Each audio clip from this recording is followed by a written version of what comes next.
তো যে ঘটনাটি বলবো তার নাম তাহের মিয়া আর কি। তো আমি যার কাছ থেকে ঘটনাটি পাই উনি নিজে মানে যিনি অ্যাকচুয়ালি প্রত্যক্ষ করেছেন ঘটনাটি তিনিই শেয়ার করেছেন। তো উনি একটা জায়গায় চাকরি করতেন আর কি, ওনার গ্রামের বাড়ি বগুড়া কিন্তু চাকরি করতেন চিটাগাংয়ে। চাকরি বলতে কি একটি পুকুর পাহারা দিতেন আর কি। তো মানে যে পুকুরটিতে পাহারা দিতেন ওখানে আরো অনেকগুলো পুকুর ছিল, কিন্তু সবচেয়ে বড় বড় মাছ ছিল রাসেল ভাই পুকুরে। তো মোস্ট অফ দ্য টাইম ওইটাই পাহারা দিতে হতো আর কি। তো উনি ওই যে মালিকে কাজ করতেন তার ড্রাইভারের ভাই আর কি। তো তাকে বগুড়া থেকে নিয়ে আসে। তো নিয়ে আসার পরে আমি বলি রাসেল ভাই যে পুকুরটি পাহারা দিতেন তিনি সবসময় মোস্ট অফ দ্য টাইম সেটি প্রায় 4 বিঘা জায়গার উপরে, এবং পাড়গুলা খুব উঁচু উঁচু। ওই পাড়ের কারণে পাশের জমি টমি কিছুই দেখা যেত না। আচ্ছা, কেউ আসলে ওই উঁচু পাড় ধরেই উঠতে হতো আর কি। তো যেদিন ঘটনা নর্মালি রাসেল ভাই আমি যেসব ঘটনা নিয়ে আসি এখানে মোস্ট অফ দ্য টাইম দেখা যায় হয় ঝড় বৃষ্টি হচ্ছে, এরকম ঘটনাই মোস্ট অফ দ্য টাইম পাই আর কি। তো ওনার এই ঘটনাটা একদম চাঁদ উঠেছে আকাশে, মানে একদম খুবই নর্মাল ডেতে, মানে উনি কখনো কল্পনা করতে পারেন না যে এরকম ডেতে ঘটনা এরকম কিছু ঘটতে পারে আর কি। তো নর্মাল ডে, নর্মাল ভাবে উনি নর্মালি উনি দিনে ঘুমাতেন আর রাতের বেলা ডিউটি দিতেন। তো ওই পুকুরের মাঝখানে একটি ছনের ঘর করা, যাতে সে চারিপাশটা এক্সপ্লোর করতে পারে। আচ্ছা, চারিপাশটা দেখতে পারে ভালো করে, এবং এটা একটা কানেক্টিং বাঁশের তৈরি একটা রাস্তা করা পাড়ের সাথে। তো উনি কি করলেন, ওই ছনের ঘরে গিয়ে বসে রাসেল ভাই পান বানাচ্ছিলেন আর কি। তো পান বানানো অবস্থায় হঠাৎ করে রাত তখন ওই 10টা-11টা 1996 সাল রাসেল ভাই, অনেক রাত 10টা-11টা। আচ্ছা, তো দেখা যায় যে পান বানানো অবস্থায় সে একজন লোক, পুরুষ মানুষ কাঁদছে, এত জোরে কাঁদছে যে সে একদম পরিষ্কার শুনতে পাচ্ছে। তো ওই ছনের ঘরটা কি আমরা জানি নৌকার মতো, কিন্তু পেছনে সামনে খোলা আর কি, খোলামেলা। সে কি করে মাথাটা পিছন দিক দিয়ে বের করে টর্চ মারে পুরো চারিপাশে দেখে, কিন্তু কারোর মধ্যে কোনো কান্নার সাউন্ড পায়নি। তো মানে পাড়ের ওপারে কেউ হতে পারে, ওই জমির মধ্যে গিয়ে বসে কান্না করতে পারে বা কিছু একটা, কিন্তু ওই কান্নার সাউন্ডটা তাকে আবারও ডিস্ট্র্যাক্ট করে নিয়ে যায়। তো সে টর্চ মারে চারিপাশে, কিন্তু কাউকে কিছু দেখে নেই। সে আবার সেই পান বানানোর মধ্যে মনোযোগী হয়। কিছুক্ষণ পরে সে আনইনটেনশনালি উকি মারে, এবং উকি মেরে দেখে পাড়ের কোণার একজন লোক বসে আছেন। আচ্ছা, এবং চাঁদের আলোতে তিনি পরিষ্কার, চেহারাটা দেখা যাচ্ছে না কিন্তু উনি পরিষ্কার। তো তিনি ওই রাস্তা বেয়ে একদম পাড়ের কর্নারে যায়। পাড়ের কর্নারে যেতে গেলেও মিনিমাম 2 থেকে 2.5 মিনিট সময় লাগে, এত বড়। তো উনি যায় এবং যাওয়ার পরে ওনাকে জিজ্ঞেস করে যে ভাই কি হয়েছে, মানে এত হুড়মুড় করে কাঁদতেছে যে জিজ্ঞেস না করেও পারা যাচ্ছে না। আর ওনার তো দায়িত্ব ওখানে যদি কেউ আশেপাশের লোকজন আসে তাড়িয়ে দেওয়া বা জিজ্ঞেস করা, ওনার জানার দায়িত্ব আর কি, যেহেতু উনি গার্ডটা দিচ্ছেন ওখানে। তো ওই লোকটাকে জিজ্ঞেস করার পর লোকটা প্রায় 10 থেকে 12 মিনিট পর ওনাকে বলে ভাই আমি পাশের গ্রামের একজন লোক, পাশের গ্রামে থাকি। তো কি হয়েছে, কাঁদতেছেন কেন? বলে ভাই আমি আজকে গত পরশুদিন সকালবেলা ঘুম থেকে উঠি, ঘুম থেকে ওঠার পরে আমার ওয়াইফের সাথে ঝগড়াঝাটি হয়। তো এক পর্যায়ে আমি মারা যাই। মানে লোকটা বলছে, ওই লোকটা বলছে। আচ্ছা, মানে ও তো পুরো অবাক, এই পাগল কোথা থেকে আসলো, মানে মারা যায় মানে? জি ভাই আমি আত্মহত্যা করি। বলে যে আপনি কি পাগল নাকি, এই আপনি বাসায় যান। বলে যে আমি লোকটাকে হাত ধরে পাড়ের মধ্যে তুলে বাসায় পাঠাই দিই। উনি আবার রুমে চলে আসে, মানে রুমে বলে কি ওই ছনের ঘরে চলে আসে। এবং যিনি আমাকে মানে রাসেল ভাই আমাকে যে বলেছেন, সে বলে যে আমি ওনার হাতটা পর্যন্ত ফিল করতে পারি, মানে মানুষের মতো, কোনো ধরনের কোনো অস্বাভাবিকতা নাই, কোনো অস্বাভাবিক নেই। আমি আমার নিজের হাতে টাচ করে ওনাকে পারে উঠিয়ে দিই একদম। তো কিছুক্ষণ পর আবারও সেই কান্নার সাউন্ড, উনি আবার ওনার কাছে গেলেন এবং ওনাকে তাড়িয়ে দিলেন। তো এরপরে আবারও কান্নার সাউন্ড আসছে, উনি বলে যে দূর কোন পাগল আসছে। কিন্তু যখনই তিনি রাসেল ভাই বললাম ইনটেনশনালি যখনই আপনার এই টর্চ মারছে ওনাকে কাউকে পাচ্ছে না, কিন্তু যখন ও কি মারছে তখন এই লোকটাকে পাচ্ছে। কিন্তু এইটা কিন্তু ওনার মাথায় আসে না যে টর্চ মারলে ওই লোকটা চলে যাচ্ছে। ও মনে করেছে যে এখানে একজন পাগল আসছে, ও কান্না করার পর কিছুক্ষণ পর চলে যাবে। কিন্তু সারা রাত ধরে সে এই কান্না করতেই থাকে।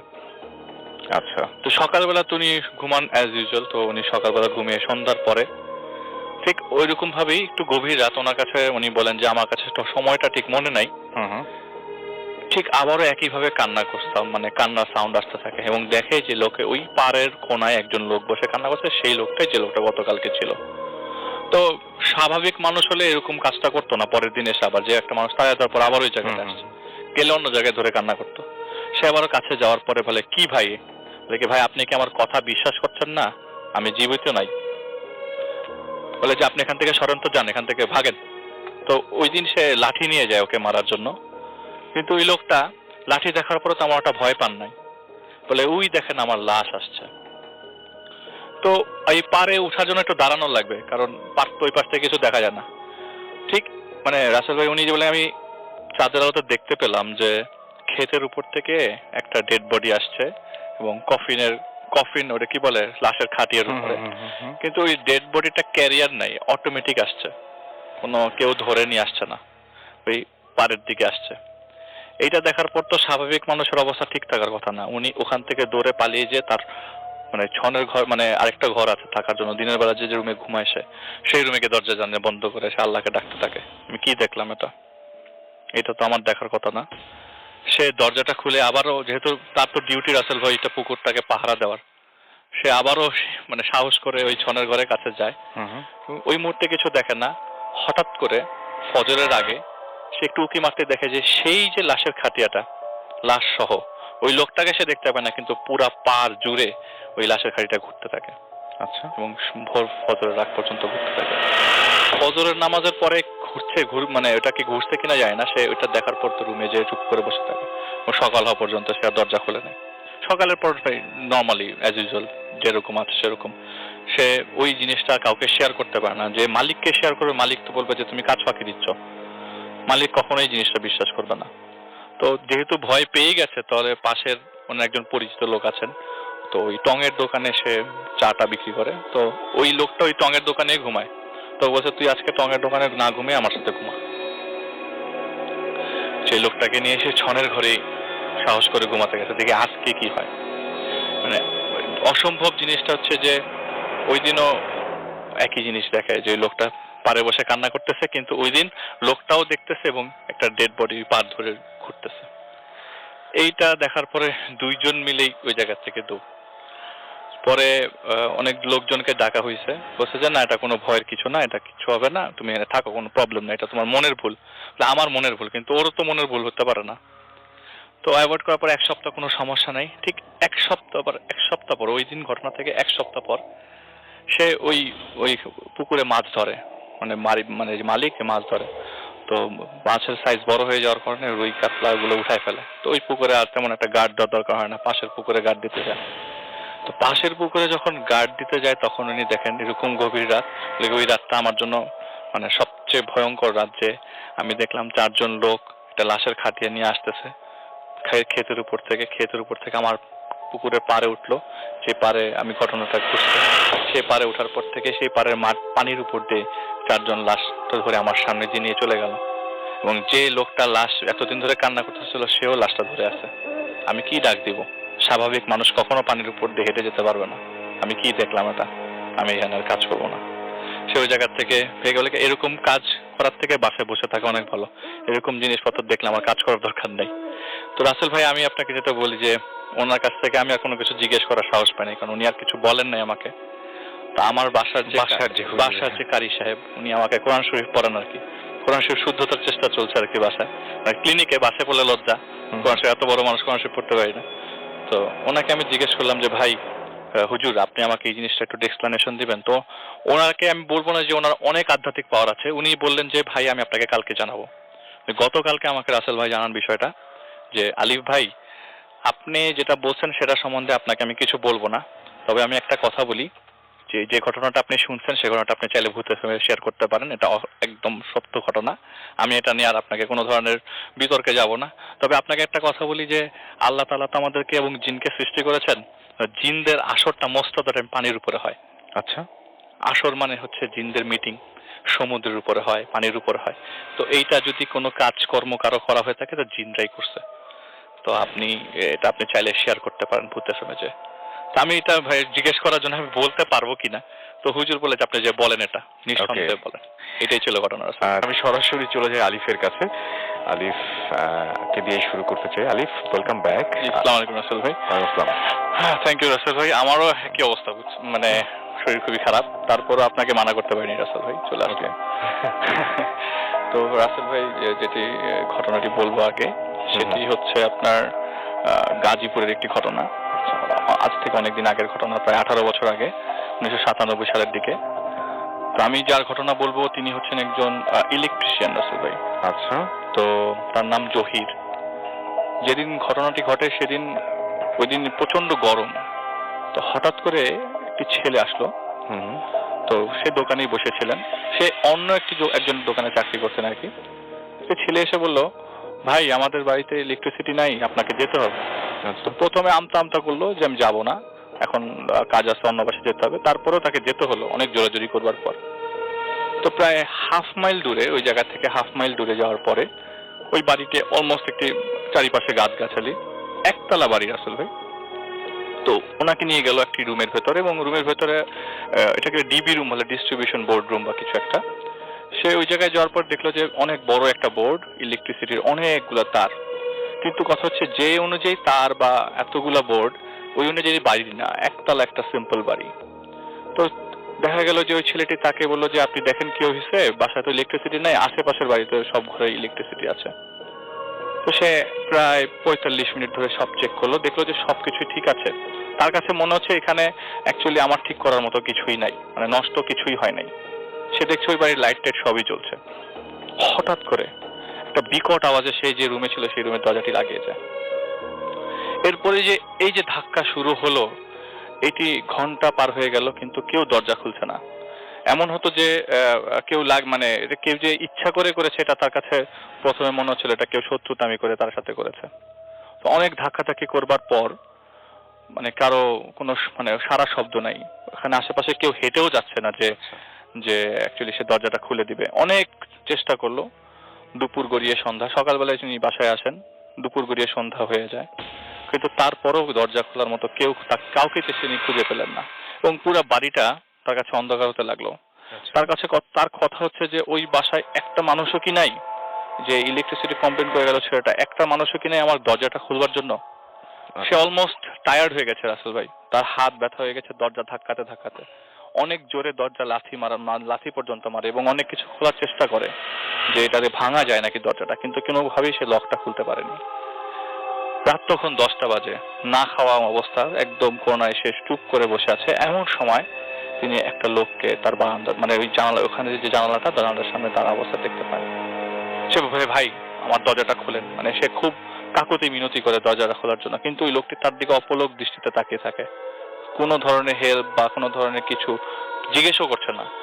কিছুক্ষণ পর তিনি দেখলেন যে লোকটি আস্তে করে হেঁটে চলে গেল।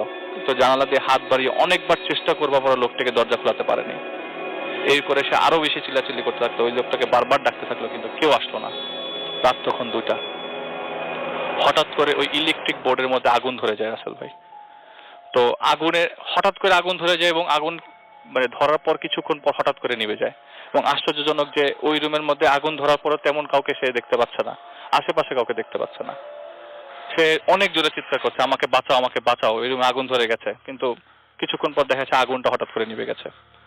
সে দেখছে যে তার সাথে যা ঘটছে সেটা টোটালি আনবিলিভেবল। এত রাতের বেলা হঠাৎ করে দেখে যে সে মানে তার নিজের অজান্তে কখন ঘুমিয়ে পড়ে তিনি জানেন। এরপরে সকালবেলা রাসেল ভাই, কিন্তু আশ্চর্যজনক সেটা সকালবেলা না, তার কাছে মনে হচ্ছে এখন তো সকালবেলা হয়ে যাওয়ার কথা, তার ঘড়িতে সকাল 8টা বাজার কথা, কিন্তু পুরো বাড়ি অন্ধকার, ওখানে আশেপাশে কোনো আলো নেই। তার কাছে মনে হতে থাকে যে আমি আসলে কোনো মানে আমার কাছে মনে হয় না আমি যে জগতে আছি সেই জগতে আমি আর নাই, অন্য জগতে চলে আসছি কিনা আমি জানি না। আমি এত ভাবে ডাকছি তো কারো কোনো সারা শব্দ নেই। তার ঘড়িতে তখন 3টা বাজে, কিন্তু আশেপাশে তখনও কোনো আলো হয়নি। এবং তারই কি মনে হচ্ছে যে এটা কি আমি কোনো স্বপ্ন দেখছি বা কিছু। হঠাৎ করে দেখলো তিনি একটা মেয়ে মানুষকে তিনি দেখলেন, এবং মেয়েটি এত লম্বা যে তিনি তার ভাষ্য মতে যে এত লম্বা মেয়ে আমি কখনো দেখি নাই। এবং তার জানালার সামনে আবারও ঠিক আগের মানুষের মতো সেইম ভাবে দাঁড়িয়েছিল। সে অনেক চেষ্টা করলো কিন্তু কাউকে খুঁজে পেল না। ঘড়িতে যখন 2টা বাজে, ঠিক আগের দিনের মতো ওই সময় তিনি দেখতে পেলেন যে যেই ছেলেটি তাকে ডেকে নিয়ে এসছে সেই ছেলেটি তার বাইরে দাঁড়িয়ে আছে, এবং বাইরে দাঁড়িয়ে এসে তার গলাটা খুব জোরে চেপে ধরে। তিনি জানালার পাশে দাঁড়িয়েছিল এবং তিনি কথা বলতে পারছিল না, এত জোরে তার গলা চেপে ধরেছে। এমনকি এখনই তার মানে সে ধরে নিয়েছে যে সে এখানে মারা যাবে। অনেক চেষ্টা করলো বাঁচার জন্য। হঠাৎ করে দেখলো যে তার গলাটা ওই ছেলেটি ছেড়ে দেয়, এবং কিছুক্ষণের মধ্যে ছেলেটিও মানে একদম ভ্যানিশ হয়ে যায়। পরের দিন সকালবেলা আবারও সেই বৃথা চেষ্টা, তার যখন ঘুম ভাঙে, কিন্তু যে শক্তি নিয়ে সে এখানে এসেছিল সেই শক্তিটা আর থাকে না। সে অনেক চেষ্টা করে দরজা খোলার জন্য। অটোমেটিক্যালি একটা লোককে সে পায়, এবং সে এতদিন মানে 2 দিন ধরে যে অবস্থায়, তার ডাকার মতো শক্তি নেই। যখন তিনি একটা লোককে পেল, ওই লোকটাকে বললো যে ভাই আমি অবস্থা খুব খারাপ, আমি এই জায়গায় আটকা পড়ে আছি, দরজাটা একটু খুলে দেন। পরে এই লোকটি দরজাটা খুলে, এবং দরজা খোলার পর বলে যে ভাই কি হয়েছে? বলে ভাই আমাকে একটা ছেলে নিয়ে এসেছিল এই বাসার মধ্যে, আমি 2 দিন ধরে আটকা পড়েছিলাম। তখন তাকে নর্মাল করে এবং খাওয়া দাওয়া করে সে নর্মাল হয়। পরে হঠাৎ করে ঠিক পরের দিনই ওই বাড়িতে পুলিশ আসে, এবং পুলিশ আসার পর তিনি যে জিনিসটা হয় যে ওই বাড়িতে জানতে যায় আসলে কি হয়েছিল, কারণ ওই বাড়িতে সে আটকা পড়েছিল 2 রাত আর কি। ওই পুলিশ দেখা যায় যে একটি ছেলের লাশ বের করতে থাকে বাড়ি থেকে, এবং সে যখন কাছাকাছি যায় দেখে যে এটি সেই ছেলের লাশ যে ছেলেটি তাকে বাসা নিয়ে যায়। তো পুলিশ কেস হয়, কেস হওয়ার পরে ঘটনাটি পরে জানতে পারে যে ওই ছেলেটিকে ওই জায়গায় মার্ডার করে চলে যাওয়া হয়, এবং তার সাথে মানে তার কি সম্পর্ক উনি তো কিছুই জানতেন না। তাহলে ওই ছেলেটি কেনই বা তাকে দেখা দিল বা কেনই তাকে ওই বাসায় নিয়ে গেল এবং 2 দিন আটকে রেখে এই কষ্টটা হলো, তার তিনি জানেন না, এবং তিনি ঘটনা কখনো খুঁজে বের করতে পারেনি। এটাই ছিল আসলে আজকের ঘটনা। এখন উপস্থিত আছেন ডক্টর আলিফ, যিনি একটা নতুন ঘটনা আপনাদের উপহার দিবেন। আমরা সেই ঘটনাটা শুনবো আপনার কাছে।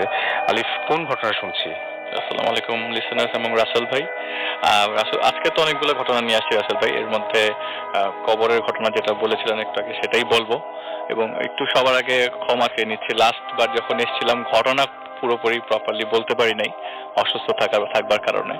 আজকে কিছু ঘটনা নিয়ে আসছি সবার জন্য, আশা করি ভালো লাগবে ইনশাল্লাহ। যে ঘটনাটি শেয়ার করব সেটি হচ্ছে, আমি জায়গার নামটা মেনশন করতে পারবো না কোন জায়গার একটা ঘটনা, এবং যে লোকটি প্রত্যক্ষ করেছেন তার নাম হচ্ছে আব্দুস সালাম, এবং তিনি এই জিনিসটি দেখেছেন বা উনি জিনিসটি মানে বুঝতে পেরেছেন, বা এই জিনিসটি সে পুরোটাই এই জিনিসের সাথে ভিকটিম, যিনি 1992 সালে। তো ওনার গ্রামের বাড়ি ওনার বাসা থেকে বাজার পর্যন্ত ডিস্টেন্স হচ্ছে প্রায় 1/2 মাইল। তো এতটুকু রাস্তা হেঁটেই যেতে হতো আর কি, সবকিছু করবার জন্য বা যাই আনতে হইতো ওই এত দূর রাস্তায় পার করে যেতে হতো। আশেপাশে কোনো ছোটখাটো এবং টঙের দোকানও ছিল না। তো রেগুলার যেতে আসতে একদিন হঠাৎ করে, সেদিন বিকালবেলায় আর কি বাজার থেকে ব্যাক করবার সময়,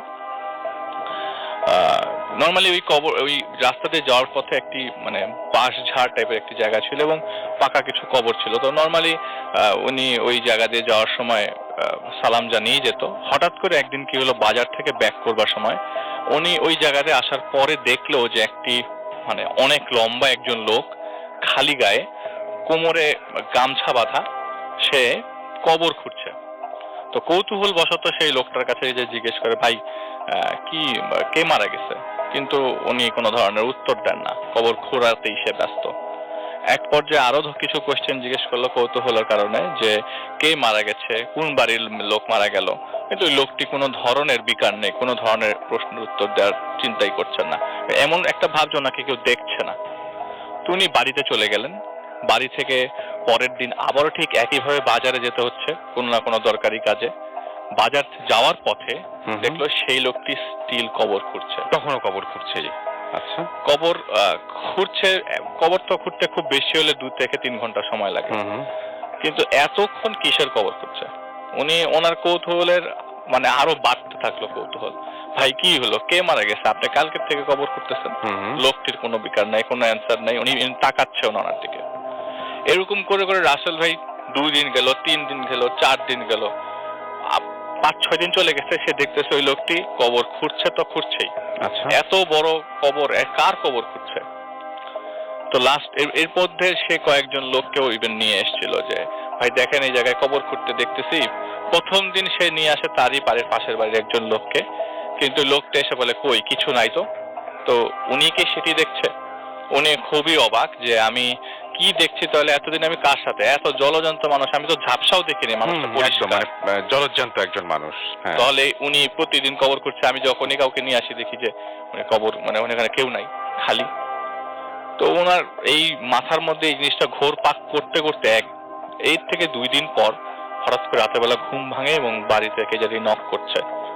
নক করে দরজা খোলার পরে পাশের বাড়ির মোতালিব নামে একজন লোক, সে এসে বলল যে ভাই মুরব্বী, উনি এক পরিচিত একজন মুরব্বী, উনি মারা গেছেন।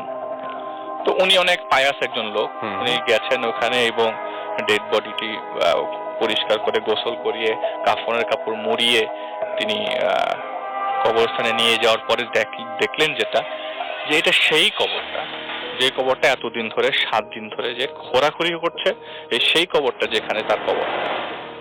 Oh my God! ওনার জন্য যে কবরটা সিলেক্ট করা হয়েছে এটা সেই কবর যেটা 7 দিন ধরে খুঁড়ছিল লোকটি, এবং উনি একা, এবার উনি অন্য কেউ প্রত্যক্ষ করেন, ওটা উনি একাই প্রত্যক্ষ করেছেন 7 দিন আগের থেকে।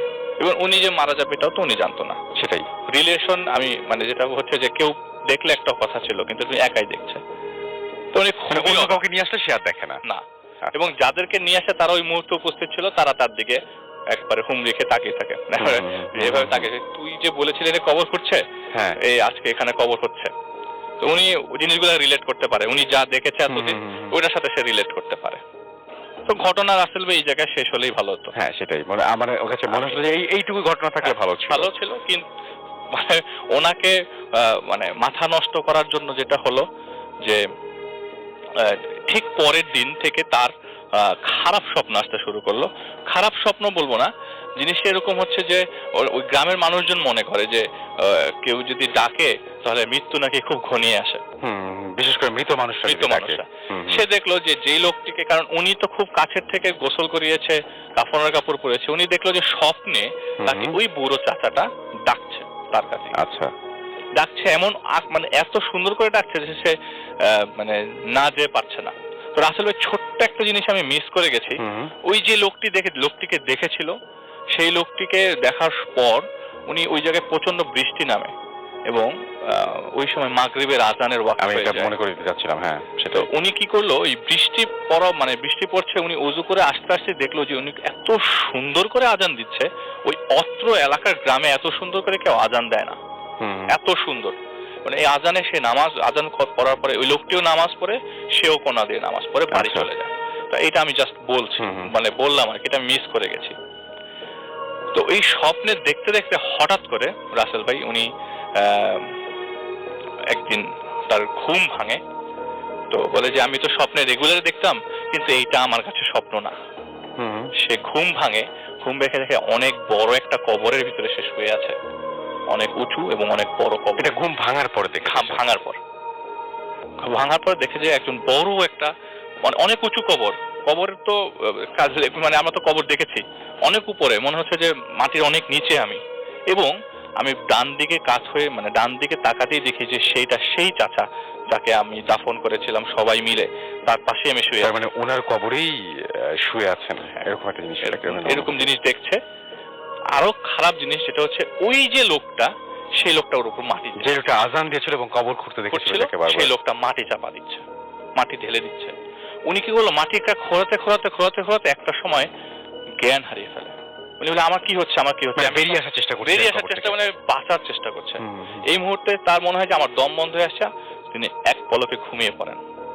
ঘুম ভেঙে দেখেন যে সে তার বেডের উপরে, সে যার ঘর, তার রুমে, তার ঘরের। বাট এটা স্বপ্ন ছিল না, স্বপ্ন ছিল না, ওনার দাবি ওটা স্বপ্ন ছিল না। তার কারণটা হচ্ছে সেটা সে ফিল করেছে, কারণ সে তার ছেলে মেয়ে এবং ওয়াইফকে জিজ্ঞেস করেছে, আমি এটা দেখেছি। বলে হ্যাঁ বাবা, আমি জানি না তোমার সাথে কি হয়েছে, বাট রাত 1-2 নাগাদ তুমি ঘর থেকে আস্তে আস্তে বের হয়ে যাচ্ছ, তোমাকে আমি পায়ে শিকল ধরে আটকাতে পারিনি। বের হয়ে তুমি ওই দূরের কোথায় চলে যাচ্ছ, আমি ভাবলাম যে তুমি কোথাও কোনো কাজে যাবা, কিন্তু তুমি কোনো কথাই বলো নাই। আমার যখন সকাল হয়ে গেছে, তুমি ঠিকই সকালবেলা চলে আসো ঘরে এসে খাটের মধ্যে তুমি ঘুমাই গেলা, এবং ঘুমটা ভাঙে বিকালবেলা রাসেল ভাই। তাহলে উনি জিনিসগুলো কোথায় গেছে ওরা জানে না, মানে নিশ্চয়ই ফলো করতে চাইছিল বা কিছু জানে না, কেউ কিছু দেখে নাই। একমাত্র উনি যেটা বলে যে আমি সশরীরে সজ্ঞানে আমি কবরের ভিতরে শুয়েছিলাম, আমি আর থাকবো না, আমার কি মৃত্যু ঘনিয়ে আসছে, এই বাড়ি থেকে চলে যাই। আর এমনি তো ওদের ঢাকায় আসার অবস্থা ছিল, ওই মুহূর্তে কথা ছিল যে ঢাকায় শিফট করবেন। এরপর থেকে তিনি ঢাকায় আছেন এবং যাত্রাবাড়িতে আছেন। রাসেল ভাই বলে দিচ্ছে উনি কোন জায়গায় আছেন। যাত্রাবাড়িতে ছোট একটা বাসায় পুরো ফুল ফ্যামিলি নিয়ে তিনি থাকেন। আমরা আলিফের কাছে যাব এবং এরপর যে ঘটনা শুনবো সেটা হসপিটাল একটা ঘটনা, একজন নার্স রিলেটেড একটা ঘটনা, এবং এই ঘটনাটা আমরা শুনতে চাই। আলিফ, এই ঘটনাটা আপনি যেটা বলবেন সেটা কোন জায়গার ঘটনা, যদি আমাদের বলেন। রাসেল ভাই, আমি অ্যাকচুয়ালি মেডিকেল কলেজটার নাম বলতে পারবো না। আচ্ছা, 1984 সালের ঘটনা। আমার রিসেন্টলি কিছু ঘটনা সব অনেক আগের। 1984 সালের ঘটনা, যেহেতু আমি নামটা নাই বলি। আচ্ছা ঠিক আছে, নো প্রবলেম, আমরা শুনি ঘটনা চলে যাই। তো আপনার যার ঘটনা বলছি, জি। যে প্রত্যক্ষ করেছে তার নাম হচ্ছে আসমা। ওই হসপিটালের ওই মুহূর্তে সবচেয়ে এক্সপিরিয়েন্স একজন নার্স ছিলেন উনি। হুম হুম তো নর্মালি সাধারণ ওনার ডিউটি থাকে সাধারণত গাইনিকোলজি এবং প্রসূতি বিভাগে, হুম যেসব প্রেগনেন্ট উইমেনরা ভর্তি হয় সেই ডিপার্টমেন্টে, এবং চিলড্রেন মানে নতুন জন্ম হওয়া বাচ্চা যারা হুম তাদেরকে যে রুমে রাখা হয় সেই রুমে তার ডিউটি থাকে। তো সেদিন তার মানে রোটেশনের ডিউটি ছিল আপনার রাতের বেলা। আচ্ছা। তো প্রচন্ড শীত, সবার কনকনে শীত একদম। তো সবাই একসাথে জড়সড় হয়ে ইমার্জেন্সিতে বসে কফি খাচ্ছে। হুম ওই মুহূর্তে আবার ওই সময় কফিটা খুব প্রচলন শুরু হয়ে গেছে ওই জায়গায়। হুম তো কফি খাচ্ছে, তো কফি খেতে খেতে হঠাৎ করে ওখানে ডাক্তারও খুব কম ছিল, ডিউটিরত ডাক্তার 3 থেকে 4 জন হবে। হুম হঠাৎ করে বিকট মানে অনেকের জোরে চিল্লাচিল্লির মাধ্যমে অনেকগুলো মানুষ একজন লোককে নিয়ে আসলো, এবং যে লোকটিকে নিয়ে আসলো ডিরেক্টলি আমি ইমার্জেন্সি একটু খেয়াল করতে বলবো যে উনি কিন্তু একটা কথা বলেছেন যে অনেক মানুষ একটা রোগীকে নিয়ে আসলো, এবং আপনি বলছিলেন যে বেশ হুমড়া চুমড়া লোক বলেই মনে হয়েছে। হ্যাঁ, মনে হচ্ছে যে উনি অনেক ক্যাডার টাইপের লোকজন নিয়ে আসছে এবং খুবই সুপরিচিত একজন মানুষ। আচ্ছা। তো ঢোকার পরে ডিরেক্টলি মানে ইমার্জেন্সির দরজা থাম করে খুলে ঢুকে গেলেন। ওর যে রোগী ছিল বোঝা গেল যে সে মারাত্মকভাবে জখম হয়েছে। আশ্চর্যজনক ঘটনা যেটা, রোগীর দুইটা হাঁটু থেকে পাগুলো ঝুলছিল, আচ্ছা। কেটে ফেলা হয়েছে মানে মনে সম্ভবত কুপিয়ে। আচ্ছা। তো পাগুলো ঝুলছে, তো ব্লিডিং তো কন্টিনিউয়াসলি পড়ছে হয়ে যাচ্ছে। তো সবাই মিলে একসাথে চলে আসছে, সব ডাক্তাররা এবং নার্সরাও। তাকেও এক প্রকার ঝাড়ি দেওয়া হয়, এই তুমি আসো না কেন। তো তাকে মানে বলে যে ক্যানুলা খোঁজো। ক্যানুলা মানে যেদিক থেকে স্যালাইন আমরা এন্ট্রি করি বা না মানে ভেইনটা খুঁজতে বলে। তো সে খুঁজে পাচ্ছে না, অনেক কষ্টে সে পেয়ে গেল, যেহেতু অনেক এক্সপিরিয়েন্স পেয়ে গেছে। এবং যেহেতু যেহেতু জখমের কেস, তো পুলিশ তো অবশ্যই আসবে। তো ওই পুলিশের পারমিশন পেতে পেতেই চলে গেছে, তারা ওটিতে নিয়ে গেছে। আচ্ছা। তো ওটিতে তিনি আর যায় নাই, কিন্তু ওই দিন লোকবল কম থাকায় তাকে আবার ওটিতে ডাকে। সে যখন ওটিতে যায় গিয়ে দেখে যে দুটো পাই কেটে ফেলা হয়েছে লোকটির। আচ্ছা। এবং ব্যান্ডেজ করছে, সেও আবার তাকে ক্যানুলা বের করে স্যালাইন এন্ট্রি করতে বললো, ব্লাড দিচ্ছে এবং ব্লাডটা বি পজিটিভ ছিল। সে বলেছে যে এটা বিজি এবং ওই জায়গায় অ্যাভেলেবল ছিল। তো উনি সবকিছু শেষ করে বেরিয়ে আসে, কিছুক্ষণ পর দেখে 45 মিনিটস পরে আবারও দৌড়াদৌড়ি শুরু, মানে ওই পেশেন্টের পালস পাচ্ছে না, কিছুক্ষণ পর পেশেন্টটা মারা যায়। এটাই ছিল রাসেল ভাই ঘটনা। তো উনি এটা হলেই তো ভালো, হ্যাঁ তো উনি আর এগুলি নিয়ে খেয়াল করেন, কারণ এত কেসেস আসে এগুলো ওই জায়গায়, এত ধরনের মানে এত উল্টো পাল্টা কেস আসে, কাটা ছেঁড়া, উনি অভ্যস্ত। রাইট। 1 সপ্তাহ পরে ওনার ঘুম ভাঙে রাস্তায়, প্রচন্ড প্রচন্ড একটা শব্দ, বিকট শব্দে ঘুম ভাঙে। আচ্ছা। ঘুম ভেঙে দেখে রাত তখন 1টা বা 2টা বাজে। সে যেহেতু টায়ার্ড ছিল, ঘুম ভাঙার পর দেখে তার খাটটা নড়ছে। আচ্ছা। তো নড়ার সে ভয়ে ভূমিকম্প মনে করে পাশের রুমে চলে যায়, সবাইকে জাগ্রত করে। সবাই বলে না না, এটা ভূমিকম্প না, তুই কিছু ফিল করতেছিস অন্য, আচ্ছা। তুই জাগে ঘুমা। সে কিছুক্ষণ পর আবারও তার ঘুম ভাঙে এবং আবারও ঠিক একই ভূমিকম্প অবস্থায়, মানে ভূমিকম্প তার খাট নাড়াচ্ছে। সে আবারও রুমে যায় এবং বলে যে আমার অবস্থা এখানে থাকা যাবে না, আমি তোদের সাথে থাকবো। ওই দিনটা কোনোভাবে অতিক্রম করার পর ঠিক পরের দিন আবারও ঠিক একই ভাবে তার ঘুম ভাঙে। তো ঘুম ভেঙে সে যেটি মানে ঘুম ভাঙার পর সে যেটি ফিল করে যে তার পায়ের উপরে কিছু ভারী কিছু জিনিস ফিল করছে, যে আমার পায়ের উপরে কিছু ভারী আছে। সরি, পায়ের কাছে ভারী না, সে শব্দ পায় খাটের নিচে। খাটের নিচে? আচ্ছা। হ্যাঁ হ্যাঁ হ্যাঁ। আমি প্লটটা একটু চেঞ্জ করে ফেলেছি। খাটের নিচে সে একটি শব্দ পায়, শব্দ পেয়ে সে এখন দেখে যে বাচ্চা কান্নার শব্দ। সে খাটের নিচের ওই চাদরটা উপরে উঠিয়ে দেখে খাটের নিচে অজস্র বাচ্চা কান্না করছে খাটের নিচে। এইটা দেখে তার আর কোনো কিছু ঠিক নাই, সে সেন্স হারিয়ে ফেলে এবং সেটা সে বলে ওই প্রথম আমি বুঝলাম সেন্স হারানো কি। আমি প্রথম ফিল করলাম যে আসলে অজ্ঞান জিনিসটা কি। আমার ফ্রেন্ডরা, আমি ঘুম ভাঙে তাদের অন্য রুমে এবং আমি তাদেরকে বলি, তারা সবাই বলে আসলে ওই যে লোকটা মারা গিয়েছিল ওনার নার্সরা মিলে জিনিসটা খুব এক্সাজারেট করে, জানতে চায় কি হয়েছিল। এবার আমি লাশের ঘটনাটা বলি রাসেল ভাই। লাস্টে যখন মানে যখন যে মারা যায়, যখন ঘোষণা করে যে অফিসিয়ালি যিনি ডেড, এত লোক যে নিয়ে এসছে, কেউ লাস্টে রিসিভ করেনি। একটা মানুষও নাই। তারপরে আমার কোনো আত্মীয় স্বজন বন্ধু কেউ না, কেউ ওর মধ্যে ছিল না। এত মানুষ মনে হচ্ছে অনেকজন, অনেক মানুষ, কিন্তু একটা বান্দা নাই যে সে লাশটা রিসিভ করবে। পুলিশ যখন আসে, পুলিশ পোস্টমর্টেম করে, তারা সবকিছু ওই 7 দিনের মধ্যে দেখে যে লাশটাকে নিয়ে কি হচ্ছে। পোস্টমর্টেম করার পরে ওই জায়গাটা রেখে দেয়। এবং বাংলাদেশের one of the renowned college এটা, যেখান থেকে ডেড বডিজ ইজিলি অ্যাভেলেবল। হ্যাঁ, খুবই, আমি জানতাম না, আজকে প্রথম শুনলাম। হ্যাঁ, সেটাই। তো সেইখানে আপনার ডেড বডিজদের সাথে এই জিনিসগুলো রাখা হয়, ওই লাশটা রাখা হয়। কিন্তু ওর মধ্যে পর্যন্ত 2-3 দিন পার হয়ে যাওয়ার পরও কোনো ক্লেম করে নাই লাশটার কোনো ক্লেম করার লোক ছিল না। তো তাদের মধ্যে কৌতূহল বাড়তে থাকে, জিনিসটা নিয়ে সে খুব চিন্তা করে। তো ফ্রেন্ডরা বলে, ওই যে কিছুদিন আগে অজ্ঞান হলো, কিছুদিন পর অজ্ঞান হলো, তার ফ্রেন্ডরা বলে তুই এটা নিয়ে নাড়াচাড়া করেছিস, ওইটার কারণে তোর এই সমস্যাটা হচ্ছে, বেটার ঘুমের ওষুধ খেয়ে। ঠিক 2 থেকে 3 দিন পর তার আবারও রাসেল ভাই ঘুম ভাঙে রাত 3:30-4টার দিকে। ঘুম ভাঙার পর সে পায়ের উপরে, একটু আগে বলে ফেলেছিলাম, সে একটা ভারী বস্তু ফিল করে, এবং এতদিনের ইনসিডেন্টের কারণে সে লাইট চালিয়ে ঘুমতো, এবং তার রুমমেটসও চলে এসছে। সে লেপটা সরিয়ে নামতে যাবে, এমন সময় দেখে তার পায়ের উপরে ঠিক সেই দুটো পা, কাটা পা পায়ের উপরে পড়ে আছে। এটা থেকে সে দৌড়ে এসে তার রুমমেটকে জাগাচ্ছে, সে চিল্লাচিল্লি করছে, সে কান্নাকাটি করছে, রুমমেট যাচ্ছে না। ভয়ঙ্কর ব্যাপার। রুমমেটকে উনি মানে ইভেন কি অনেক জোরে ঝাঁকি পর্যন্ত দেয়, কিন্তু রুমমেট জাগেনি। এবং সে বলছে আমি ফেইন্ট হচ্ছি না কেন, আমি অজ্ঞান হচ্ছি না, সেটাই, আমি অজ্ঞান হয়ে গেলে তো মনে হয় এটা আমার স্বপ্ন, এটা নাথিং এলস, কিচ্ছু না, এটা আমার স্বপ্ন।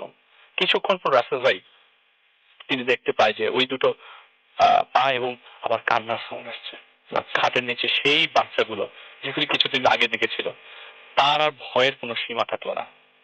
আর আধা ঘন্টা পরে আজান দিয়ে দিল। মজার বিষয়, আজানের আল্লাহু আকবার বলার সাথে সাথে সব ভ্যানিশ হয়ে গেছে। আচ্ছা, কিচ্ছু নাই রুমে, এক ফোঁটা সেই জিনিস কিচ্ছু দেখছে না। আমি কি আমি তো জাগ্রত, এবং সাথে সাথে ফ্রেন্ডও থেকে যায়। তাহলে এতক্ষণ কি দেখলাম আমি? এতক্ষণ আমি এগুলি দেখার তো কোনো কারণই নাই।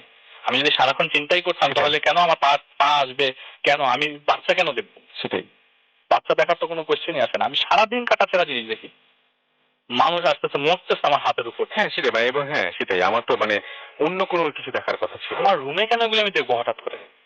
সে বললো আমি থাকবো না, এইখানে আমি থাকবো না, আমি ছুটি নিবো। এবং তার ডাক্তাররাও, ওই রিলেটেড ডাক্তার ডিপার্টমেন্টের ডাক্তাররাও তাকে ছুটি দেয়। মানে খুব বিশ্বাস করে ব্যাপারটা। হ্যাঁ, এক্সপিরিয়েন্স একজন নার্স উনি, এবং ছুটি নেয়। 8 থেকে 10 দিন পর সে যখন ব্যাক করে, একটা পজিটিভ সাইন হচ্ছে ওই যে লাশটা যেটা ছিল কেউ ক্লেম করবার না, সেটা দাফন হয়ে যায়। সেটা নিয়ে যায় এবং নিয়ে দাফন করে ফেলে গভর্নমেন্ট থেকে। এবং এরপরে সে যখন রুমে যায়, একটু ভীত সন্ত্রস্ত থাকলেও আর কিছু ঘটেনি। আচ্ছা, তার কথা আমি যখনই খবর পেলাম লাশটা দাফন হয়ে গেছে, এবং আমি তো ভয় ছিলাম আজকে রাত্রে আমি কিছু দেখবো, কিন্তু না, আজকে আমি ঠিক আগের মতো ফিল করছি। খুব ঠান্ডা জায়গাটা, খুব আরামে আছে, শীত তো সেরকম ওরকম ভাবেই আছে, আমি আগে যেরকম ভাবে ছিলাম। তো মাঝখান দিয়ে আমি চোখটা বন্ধ করতে গেলে আমার কাছে মনে হতো না, আমি আসলে ঘুমোতে পারবো না আজকে রাতে। এখন আর সেই কন্ডিশন, আমি ইভেন বাসায় যেও, ওনার কথা হচ্ছে আমি বাসায় যেও ঘুমোতে পারছিলাম না। কিন্তু বাসায় আমি কিছু দেখি নাই। আমি যখন এখানে নিউজ পেলাম যে লাশটা দাফন হয়ে গেছে, আমার সাথে কিছু করছে না। এটাই রাসেল ভাই, এটা রহস্য থেকে গেল, এবং এই রহস্যের আসলে উন্মোচন করার কোনো লোকও নাই। একদম। তো থ্যাংক ইউ সো মাচ আলিফ। আমরা আলিফের কাছে শেষ ঘটনা শুনে আসবো ছোট্ট করে, যেহেতু হাতের সময় খুব কম। আলিফ, শুনি আপনার লাস্ট ঘটনাটা। ভাই এটি আসলে একটা ছেলের ঘটনা, তার মায়ের কাছ থেকে আমি যেভাবে শুনেছি ঠিক সেভাবেই বলছি। তো ছেলেটি অনেক দুষ্টু এবং চঞ্চল প্রকৃতির একটি ছেলে ছিল। ছোটবেলা থেকেই এই গাছের ডালে, এই ঘরের চালে।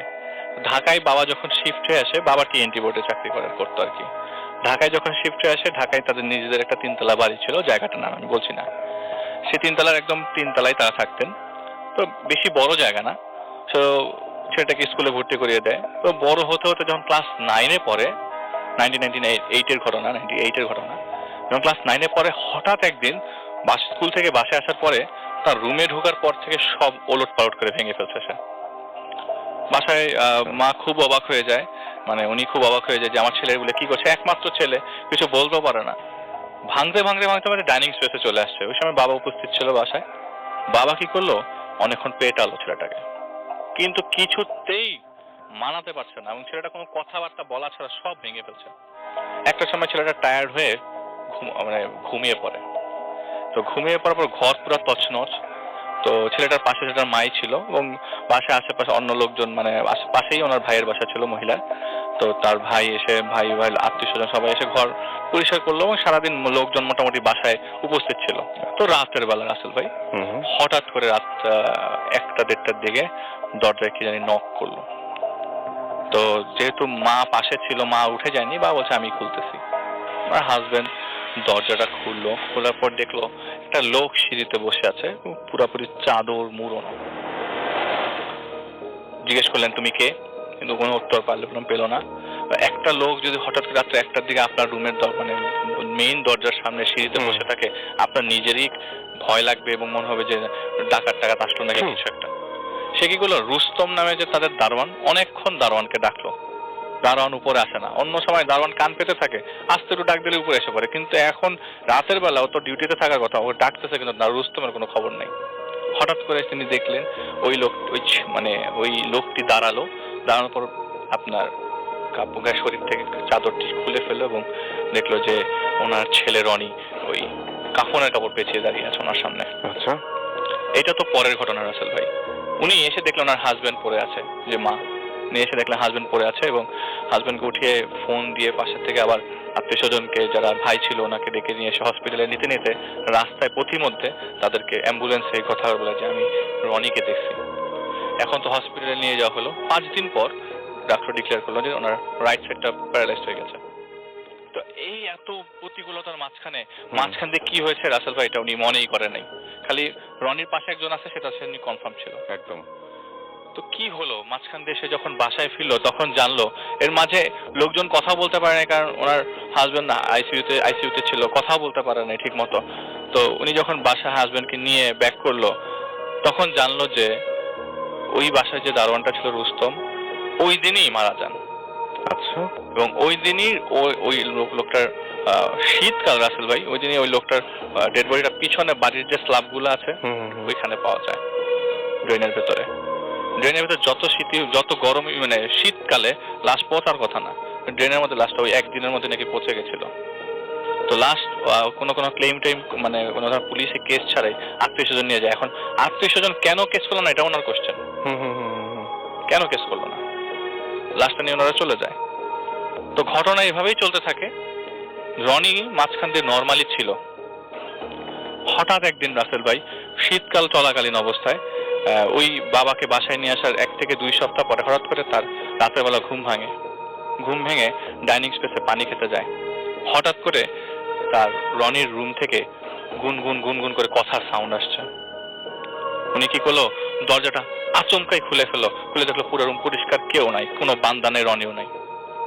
উনি পুরো বাসা তন্ন করে খুঁজলো, রনিরে কোথাও খুঁজে পেল না। তাহলে দরজার ভেতর দিয়ে সিটকানি লাগানো, রনি গেল কোথায়? কেউ তো দরজা খুলেই নাই। বাসায় খালি উনি, ওনার হাজবেন্ড এবং রনি থাকতেন, আর সকালে একটা ছুটা বুয়া কাজ করে চলে যেত। তাহলে রনি গেল কোথায়?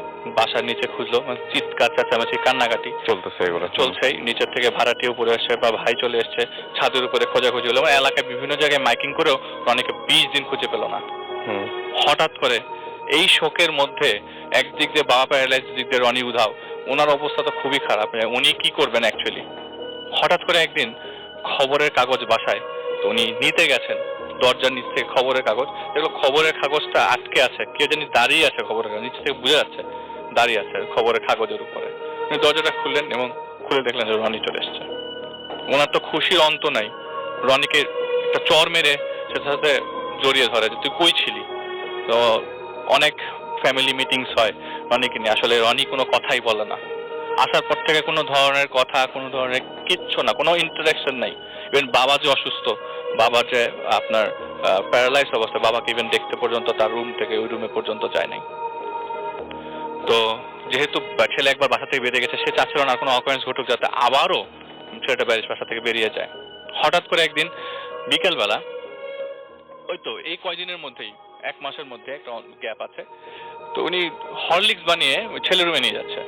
রুমে গিয়ে দেখে এই দৃশ্য, কেউ দেখার পরে মাথা ঠিক থাকার কথা না, দেখছে যে ছেলেটি হাসছে, নিজের হাত নিজেই কাটছে। নিজের হাত নিজেই কেটে ফেলতেছে, বা হাতটা প্রায় ঝুলে গেছে, এবং হাসতেছে। সে এক দৌড়ে গিয়ে ওড়না দিয়ে কোনোভাবে রক্ত বন্ধ করার চেষ্টা করছে এবং জোরে জোরে চিৎকার করছে। নতুন দারোয়ান উপর নিচের থেকে উপরে এসে পাশের বাসায় তার ভাইকে খবর দিচ্ছে এবং রনিকে হসপিটালে নিয়ে যাওয়া হয়েছে। তো এক্সেসিভ হেমোরেজ হওয়ার কারণে ছেলেটি মারা যায়। কেন মরলো রাসেল ভাই, হাতটা কেন কাটলো, এটা তো অ্যাকচুয়ালি উনি ধারণা করতে পারেন না। এই রহস্যকতার থেকে কোন জায়গা থেকে আমার ছেলেকে কি হলো, বাসায় আসার পরে সে এরকম হাসতেছে রাসেল ভাই। সে হাতটা কাটতেছে, এর আগে সে কবজি কাটছে, এরপরে সে হাত কাটছে এবং তার রক্তে পুরো রুম ভেসে গেছে, কিন্তু ছেলেটি হাসতেছিল ওই মুহূর্তে। তো উনি নিজেকে আর ঠিক রাখতে পারেনি। উনি প্রায় একদিন পরে ওনার জ্ঞান ফিরে, কিন্তু ছেলে তো আর ফিরে আসেনি। তো তিনি ডিসাইড করে যে না, থাকবো না। প্লাস ওনার হাজবেন্ডও আপনার প্যারালাইজ। তো ওনাদের একটা অফার ছিল বাংলাদেশের বাইরে চলে যাবার, উনি তার ছোট বোনের কাছে চলে যাবে, তো নেদারল্যান্ডে চলে যাবে। যাওয়ার দিনের রাসেল ভাই, আমি যদি শর্টকাটলি বলছি, যাওয়ার দিন যখন বাসার থেকে সবাই ব্যাগ লাগেজ নিয়ে বের হয়ে যাচ্ছে, ওনার হাজবেন্ড হুইল চেয়ার দিয়ে বাসায় থেকে বের হচ্ছিল, এমন সময় ওই হাজবেন্ডই খুব জোরে চিৎকার দিয়ে সবাইকে আটকে দেয়। কথা বলতে কষ্ট হতো, কিন্তু ওইটি দেখার পর থেকে ওনার হাজবেন্ড টোটালি দুই পাশে প্যারালাইজড হয়ে যায়, প্রত্যেক কথা বলতে পারে না। 5-6 বছর পর জিনিসটা স্বীকার করে, 5-6 বছর জিনিসটা শেয়ার করে, যখন ওই হল্যান্ডে একটু ভালো ট্রিটমেন্ট পাওয়ার পরে নিজে হালকা করে লিম্স নাড়াতে পারছেন, মুভ করতে, কথা বলতে পারছেন। ওই কথা বলার জড়তার মাঝে যেটা বলে যে উনি যেদিন বাংলাদেশ ছেড়ে চলে যায়, বাসা ছেড়ে চলে যায়, তখন ওই মুহূর্তে রনির সে একটা কাটা হাতটা সে খাটের উপর দেখে গেছে যাওয়ার সময়, এবং এটা সে বলতে পারে নাই। ওই মুহূর্তে সে তো প্যারালাইজ হয়ে গেছে এবং অলমোস্ট লাইক কোমা, প্রায় 1-2 মাস কোমাতেই ছিল ওগুলো। তো মহিলার এই ট্র্যাজেডির কথাটা হয়তো শেয়ার করতে, আগেই শেয়ার করতাম, আমি আগেই ঘটনাটা ছিল, আজকে বললাম, আপনি বললেন শেয়ার করতে। মহিলা আসলে আমাকে যখন বলে, বাংলাদেশে কিছুদিন আগে এসেছিলেন এবং চলে গেছেন উনি, ওরা হাজবেন্ড ওখানে থাকে এবং ওখানকার গভর্নমেন্ট বলে দিয়েছেন যে কোনো ধরনের মুভমেন্ট করা যাবে না। এই অবস্থা, এটাই ছিল। অনেক ধন্যবাদ আলিফ। আলিফ হচ্ছে একজন ডাক্তার। একজন ডক্টর এসেছেন ফার্স্ট টাইম তার পেশেন্টের ঘটনা নিয়ে, রাইট? জি, চলুন ঘটনাটা শুনি। জি রাসেল ভাই, যে মহিলার কথা বলছিলাম, তো উনি আমার পেশেন্ট, নাম হচ্ছে সাবেরা চৌধুরী, মুক্তি ডাক নাম আর কি। তো ঘটনাটা উনি যেভাবে শুরু করেন যে 1998 সালে ওনার সাথে ঘটনাটা ঘটে। তো ঘটনাটা 98-এর না, ওনারা থাকতেন কুমিল্লার বিজয়নগরে। তো ওই সময় ওনাদের বাসাতে থাকা অবস্থায় প্রায় 2 বছর যাবত উনি একটা জিনিসের সম্মুখীন হতে থাকে, সেটি হচ্ছে আপনার উনি প্রায় সময় খুব বিদঘুটে স্বপ্ন দেখতেন। যেমন স্বপ্নের মধ্যে ওনার সাথে কেউ কথা বলছে, বা উনি স্বপ্নের মধ্যে মনে হচ্ছে যে জেগে আছে, তো ওই জাগ্রত অবস্থায় দেখছে যে বিছানার উপরে প্রায় 30-40 জন মানুষ একসাথে জড়সড়ো হয়ে বসে আছে, সবাই ওনার দিকে তাকিয়ে আছে। এরকম স্বপ্ন শুধু 1-2 দিন না রাসেল ভাই, এরকম স্বপ্ন উনি দেখতো প্রায় 2 বছর যাবত। তো অ্যাকচুয়ালি যখনই উনি ঘটনাগুলো কাউকে বলতে যেত, বা ঘটনাটা মার সাথে শেয়ার করবে, এক বাবার এক মেয়ে, তো শেয়ার করতে যাওয়ার সময় তার মুখ দিয়ে কোনো কথা বেরোতো না, বা বলতে গেলে উনি কোনো না কোনো কারণে হয়তো ভুলে যেত, বা বলতে গেলে বলতে পারতো না, অন্য কোনো কাজে ব্যস্ত হয়ে যেত। 1998 সালে এই যখন ওনার বড় ভাই বাংলাদেশ থেকে চলে যায়, তখন থেকে অ্যাকচুয়ালি ওনার সাথে ঘটনাগুলো একদম সামনাসামনি ঘটতে থাকে। এতদিন স্বপ্নে ছিল, এবার ঘটতে থাকে সামনাসামনি। শুনি আমরা। তো উনি ওনার ভাইকে সি অফ করতে ঢাকা আসে, ফুপির বাসায় আসে। ফুপির বাসা হচ্ছে জিঞ্জিরাতে। তো ভাইয়াকে সি অফ করবে যেদিন, এর আগের দিন রাতের বেলা সবাই মিলে একসাথে বসে টেবিলে খাচ্ছে।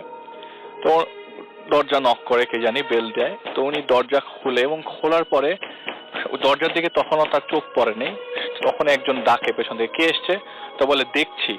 তো যখনই সে দরজার প্রায় পুরোটা খুলে তাকায়, তখন দেখে যে 2 জন মানুষ দাঁড়িয়ে আছে তার সামনে। তার খালি এতটুকু মনে আছে, মানুষগুলার অ্যাকচুয়ালি কোনো মাথা দেখা যাচ্ছে না, কিন্তু হাতের সাইজটা বিশাল। মাথা দেখা যাচ্ছে না, কিন্তু হাত দেখা যাচ্ছে। দুটা মানুষ। আচ্ছা, হাত দেখা যাচ্ছে কিন্তু মাথা দেখা যাচ্ছে না। দুজনই সাদা কাপড় পরে দাঁড়ানো ওনার সামনে। এই বলে সে সেন্স হারিয়ে ফেলে, এবং সেন্স ফিরবার পরে উনি ঘটনা সবাইকে বলে বেড়ায় যে এই ঘটছে আমার সাথে। তো তখন জিনিসটা একটু ডিফারেন্ট লাগলে ওনার ফুপা জিনিসটাকে আর অন্যভাবে নেয় নাই। ওনা বলে যে, ফুপা বললো যে তোরা তো আজকে এসছিস, আমি আজকে ভোরবেলা ফজরের নামাজ পড়ে আসবার সময় মসজিদে যখন আমি মানে ফরজ নামাজটা শেষ করি, তো হুজুররা একটা কথা বলার সময় আমি মসজিদের এন্ট্রান্সের দিকে একটু চোখ পড়ে। তো চোখ পড়বার সময় আমি দেখি দুজন মানুষ দাঁড়িয়ে আছে। আমি শুধু হাতটাই দেখতে পাচ্ছি, দুজনের আর কোনো মাথা কিছু দেখতে পাচ্ছি না। তো আমি আবার হুজুরের দিকে মনোযোগ দিতে গেছি, মানে আমি জিজ্ঞেস করব হুজুরকে আপনারা কি এরকম কিছু দেখছেন কিনা। এমন মুহূর্তে আমি দেখলাম ওইখানে আর কেউ নাই। তো আমি যখন বাসায় ব্যাক করি, আমি অনেক দোয়া পড়তে থাকি। ওই ফুপা বললেন যে আমি অনেক দোয়া পড়তে থাকি। আল্লাহকে ডাকতে ডাকতে যখন ঘরের কাছে চলে আসলাম, ভাবলাম যে আমি এখন সেফ আছি। কিন্তু এমন সময় যখন নিজের ঘরে ঢুকবো, দরজা দিয়ে ঢোকার সময় দেখি ওই দুটা মানুষ দাঁড়িয়ে আছে এবং আমার বুকের ভেতরটা আটকে উঠলো। তো প্রথম প্রথম মুক্তিয়াপুর ঘটনাটার কথা সবাই অবিশ্বাস করলো। ফুপা যখন তার সাথে রিলেট করলেন, তখন সবাই বললো যে না, দেয়ার ইজ সামথিং ডিফারেন্ট, এখানে কিছু একটা ঘটছে যেটা আসলে খারাপ কিছু। তো পরের দিন ভাইয়া চলে যায়, ওনাকে আর জিনিসগুলো নিয়ে এতটা বদর করে নাই। তো উনি বাংলাদেশ ছেড়ে চলে যায়। তো সবার খুব মন খারাপ। পরের দিন, ওই দিন রাতের বেলা ঠিক একই সময় আবারও ওই দুজন লোক হাজির হয় এবং দরজাটা খুলে ওই বাসার নক করি তারা আসে এবং দরজা খুলে দেখে যে দুজন লোক দাঁড়িয়ে আছে। এবং ওইটা দেখার পর উনি সাথে সাথে দরজা লাগিয়ে দেয় এবং সবাইকে বলে যে তোমরা সবাই আল্লাহকে ডাকো। তো ওই দিন তারা ডিসিশন দেয় যে না, আমরা থাকবো না। তো ঘটনাটা রাসেল ভাই এই জায়গায় শেষ হয়ে যেতে পারতো, যে এখান থেকে চলে যাচ্ছে আমার ঝামেলা শেষ। কিন্তু ঝামেলাটা আসলে শুরু হয় আবার কুমিল্লায় যাওয়ার পর। কুমিল্লায় পৌঁছাবার পর এক সপ্তাহ পর থেকে আবার ঠিক একই স্বপ্ন রাসেল ভাই। রাত্রেবেলা ঘুমের মধ্যে দেখছে যে আমার ঠিক খাটের উপর অনেকেই বসে আছে। খুব অদ্ভুত স্বপ্ন। অদ্ভুত না রাসেল ভাই, 2 বছর ধরে একই স্বপ্ন বারবার দেখাটা পসিবল না। তো উনি অ্যাকচুয়ালি আবার মানে খুব পড়াশোনা করতেন আর কি, রাত জেগে পড়াশোনা করবার একটা অভ্যাস আছে। ইফতেখার ভাইয়ের সাথে আমার ঘটনা কিছুটা মিল আমি পাচ্ছি। তো রাত জেগে পড়বার একটা অভ্যাস ছিল তার। তো ওই দিন রাতের বেলা, ঠিক যেদিনই সে ওই স্বপ্নটা দেখলো, ওই দিন রাতের বেলা সে পড়ার পরে বাথরুম থেকে গোসল করে আসে এবং ব্যাক করে চুল ঝাঁটা দিতে দিতেই দেখলো যে তার ড্রেসিং টেবিলের সামনে একজন মানুষ বসে আছে। লম্বা চুল, কিন্তু মুখের মধ্যে কোনো স্ট্রাকচার নেই, পুরো প্লেন একটা মুখ। এবং তার দিকে তাকাচ্ছে না। সে সামনে এগিয়ে দেখার পরে ওইটা দেখার পরে সে ফিট হয়ে যায়, সেন্স হারিয়ে ফেলে। তো সেন্স হারাবার পর মাকে সে বারবার ঘটনাগুলো বোঝানোর চেষ্টা করে এবং মাকে এসে আস্তে আস্তে বুঝে বলে যে মা, আমি এরকম ঘটনা লাস্ট 2 বছর ধরে প্রত্যক্ষ করছি, আমি তোমাদেরকে অ্যাকচুয়ালি বলতে পারছিলাম না। তো পাশের এক হুজুর আছে, উনি খুব বুজুর্গ, উনি খুবই মানে ভালো একজন মানুষ। তার কাছে নিয়ে যাওয়ার পর সে বলে যে আচ্ছা, তুমি এই পানিটা 7 দিন খেও, আর তোমাকে কিছু ফুল টাইপের একটা জিনিস দিয়ে পানি দিল, বলে এটা তুমি 3 দিন গোসল করবো এটা দিয়ে। ঠিক একই জিনিসগুলো সে ফলো করে আসলে কোনো কিছুই হয় নাই। সে 7 দিন বললো যে 7 দিন পানিটা খেতে। সে বলেছে 7 দিন খেলে হয়তো আমি আর জিনিসগুলো ফেস করবো না, কিন্তু ঠিক রাতের বেলা একই জিনিস বারবার তাকে ফেস করতে হচ্ছে। মজার বিষয়, ওই থেকে প্রায় 14 দিনের একটা গ্যাপ, 14-15 দিন পরে বাসায় কেউ নাই। তখন হচ্ছে 1999 সাল রাসেল ভাই। তো আপনার বৈশাখের সময়, পহেলা বৈশাখের আমেজ সবাই। তো ওনার মা যথারীতি বাইরে যান এবং বাসায় ছিলেন না আর কি, আর ওনার বাবা ছিলেন অফিসে। তো উনি কি করলো, হঠাৎ করে কলিং বেল বাজলো এবং দরজা খোলার পরে দেখলো যে ওনার ফুপা এসছে। তো ফুপা আসার পর ফুপাকে সালাম করলেন এবং সালাম করবার পরে ফুপা কোনো কথা না বলে ডিরেক্ট ড্রয়িং রুমে যেয়ে বসলেন। ফুপাকে অনেক কোয়েশ্চেন জিজ্ঞেস করলো, ফুপা কখন আসছেন, আপনি তো নর্মালি জানিয়ে আসেন, আজকে না জানিয়ে চলে আসলেন। তো ওই সময় রাস্তায় ভাই ফোন ছিল না, মোবাইল ফোন ছিল না। তো পাশে একটা বাড়িতে ফোন ছিল, সেখানে নর্মালি যখন ফুপা আসতো জানিয়ে আসতেন। তো ফুপা কোনো কথাই বলছে না, কোনো কথার অ্যান্সার দিচ্ছে না। খালি একটা কথা বললো যে এই বক্সটা নে, এই বক্সটা তুই খুলবি না, আমি যাওয়ার 24 ঘন্টা পর খুলবি। তো ও ফুপার কোনো কথা অ্যান্সার না দিয়ে বলে যে ফুপা আপনি খেতে বসেন। সে আবারও বলে এই বক্সটা নে, এই বক্সটা খুলবি 24 ঘন্টা পর আমি যাব। ওই ওনার কথার কোনো উত্তর দিচ্ছে না। উনি টোটালি মনে হচ্ছে যে উনি কথাগুলো শুনছেই না, মানে ওনার ফুপা কথাগুলো শুনছেই না। তো 24 ঘন্টা তো দূরের কথা, ওনার তো আগেই ইচ্ছা ছিল এটা বক্সের ভিতরে কি আছে খোলার জন্য। ফুপা তো আজগুবি কিছু দিয়ে যাবে না। বক্স খুলে দেখে, মানে রাসেল ভাই, এটা আমি জানি না, আমার নিজেরই আজকে বলতে কেমন জানি ভয় লাগছে। দেখে মানুষের 5টা আঙ্গুল, ইন্ডিভিজুয়াল 5টা আঙ্গুল। এবং ভয়ে ওই সময় চিৎকার দিয়ে সে দৌড়ে মার কাছে গিয়ে বলে, মা এই 5টা আঙ্গুল আমি বক্সটা ফুপা দিয়ে গেছে আজকে। তো মা বলে যে কি বলিস আবল তাবল, বক্স খুলে মা দেখে 5টা আঙ্গুর ফল। তো ওই দেখতে দেখতে উনি দুজন দুই জিনিস দেখছে, মা দেখতে দেখতে উনি আবার সেন্স হারিয়ে ফেলছে। মা ওনাকে ধরতে গিয়ে জিনিসটা আবার ছুঁড়ে ফেলে দেয়। তো ওনাকে ধরে বলে যে চল ঢাকায় চল।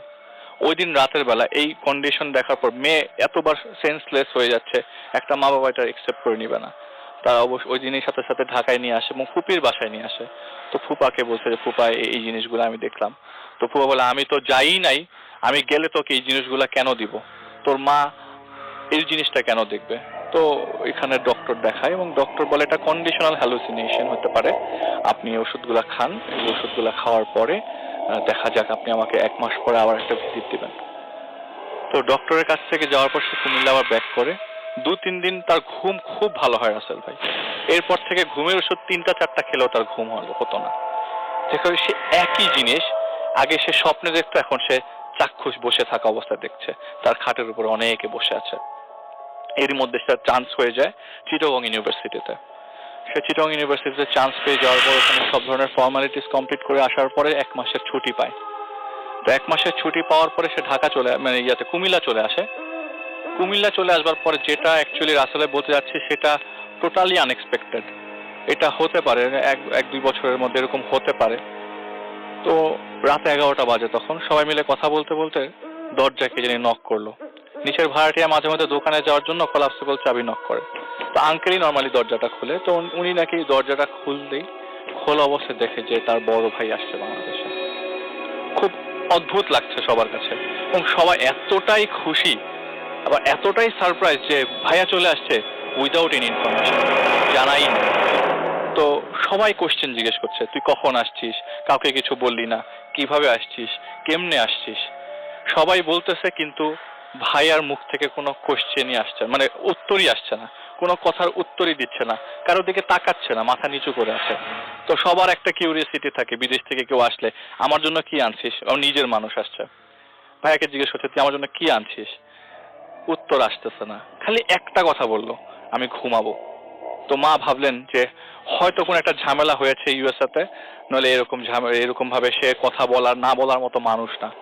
বললো যে ঠিক আছে তুই আমাদের রুমে ঘুমা, আমাদের রুমে আমি তোকে জায়গা করে দিচ্ছি, মুক্তি ড্রয়িং রুমে। তো সব যথারীতি সবাই ঘুমিয়ে পড়লো। ওই দিন রাতের বেলার মুক্তি একই জিনিস দেখে, এবার ড্রয়িং রুমে দেখছে অনেকগুলো মানুষ বসে আছে। আমি আপনাকে রাসেল ভাই একটু ফাস্ট বলার কারণে বলি নাই, ড্রয়িং রুমে একই মানুষ সবাই বসে আছে, 20-25 জন ড্রয়িং রুমে, এবং ওর সামনে পানি খেতে উঠে রাত্রেবেলা।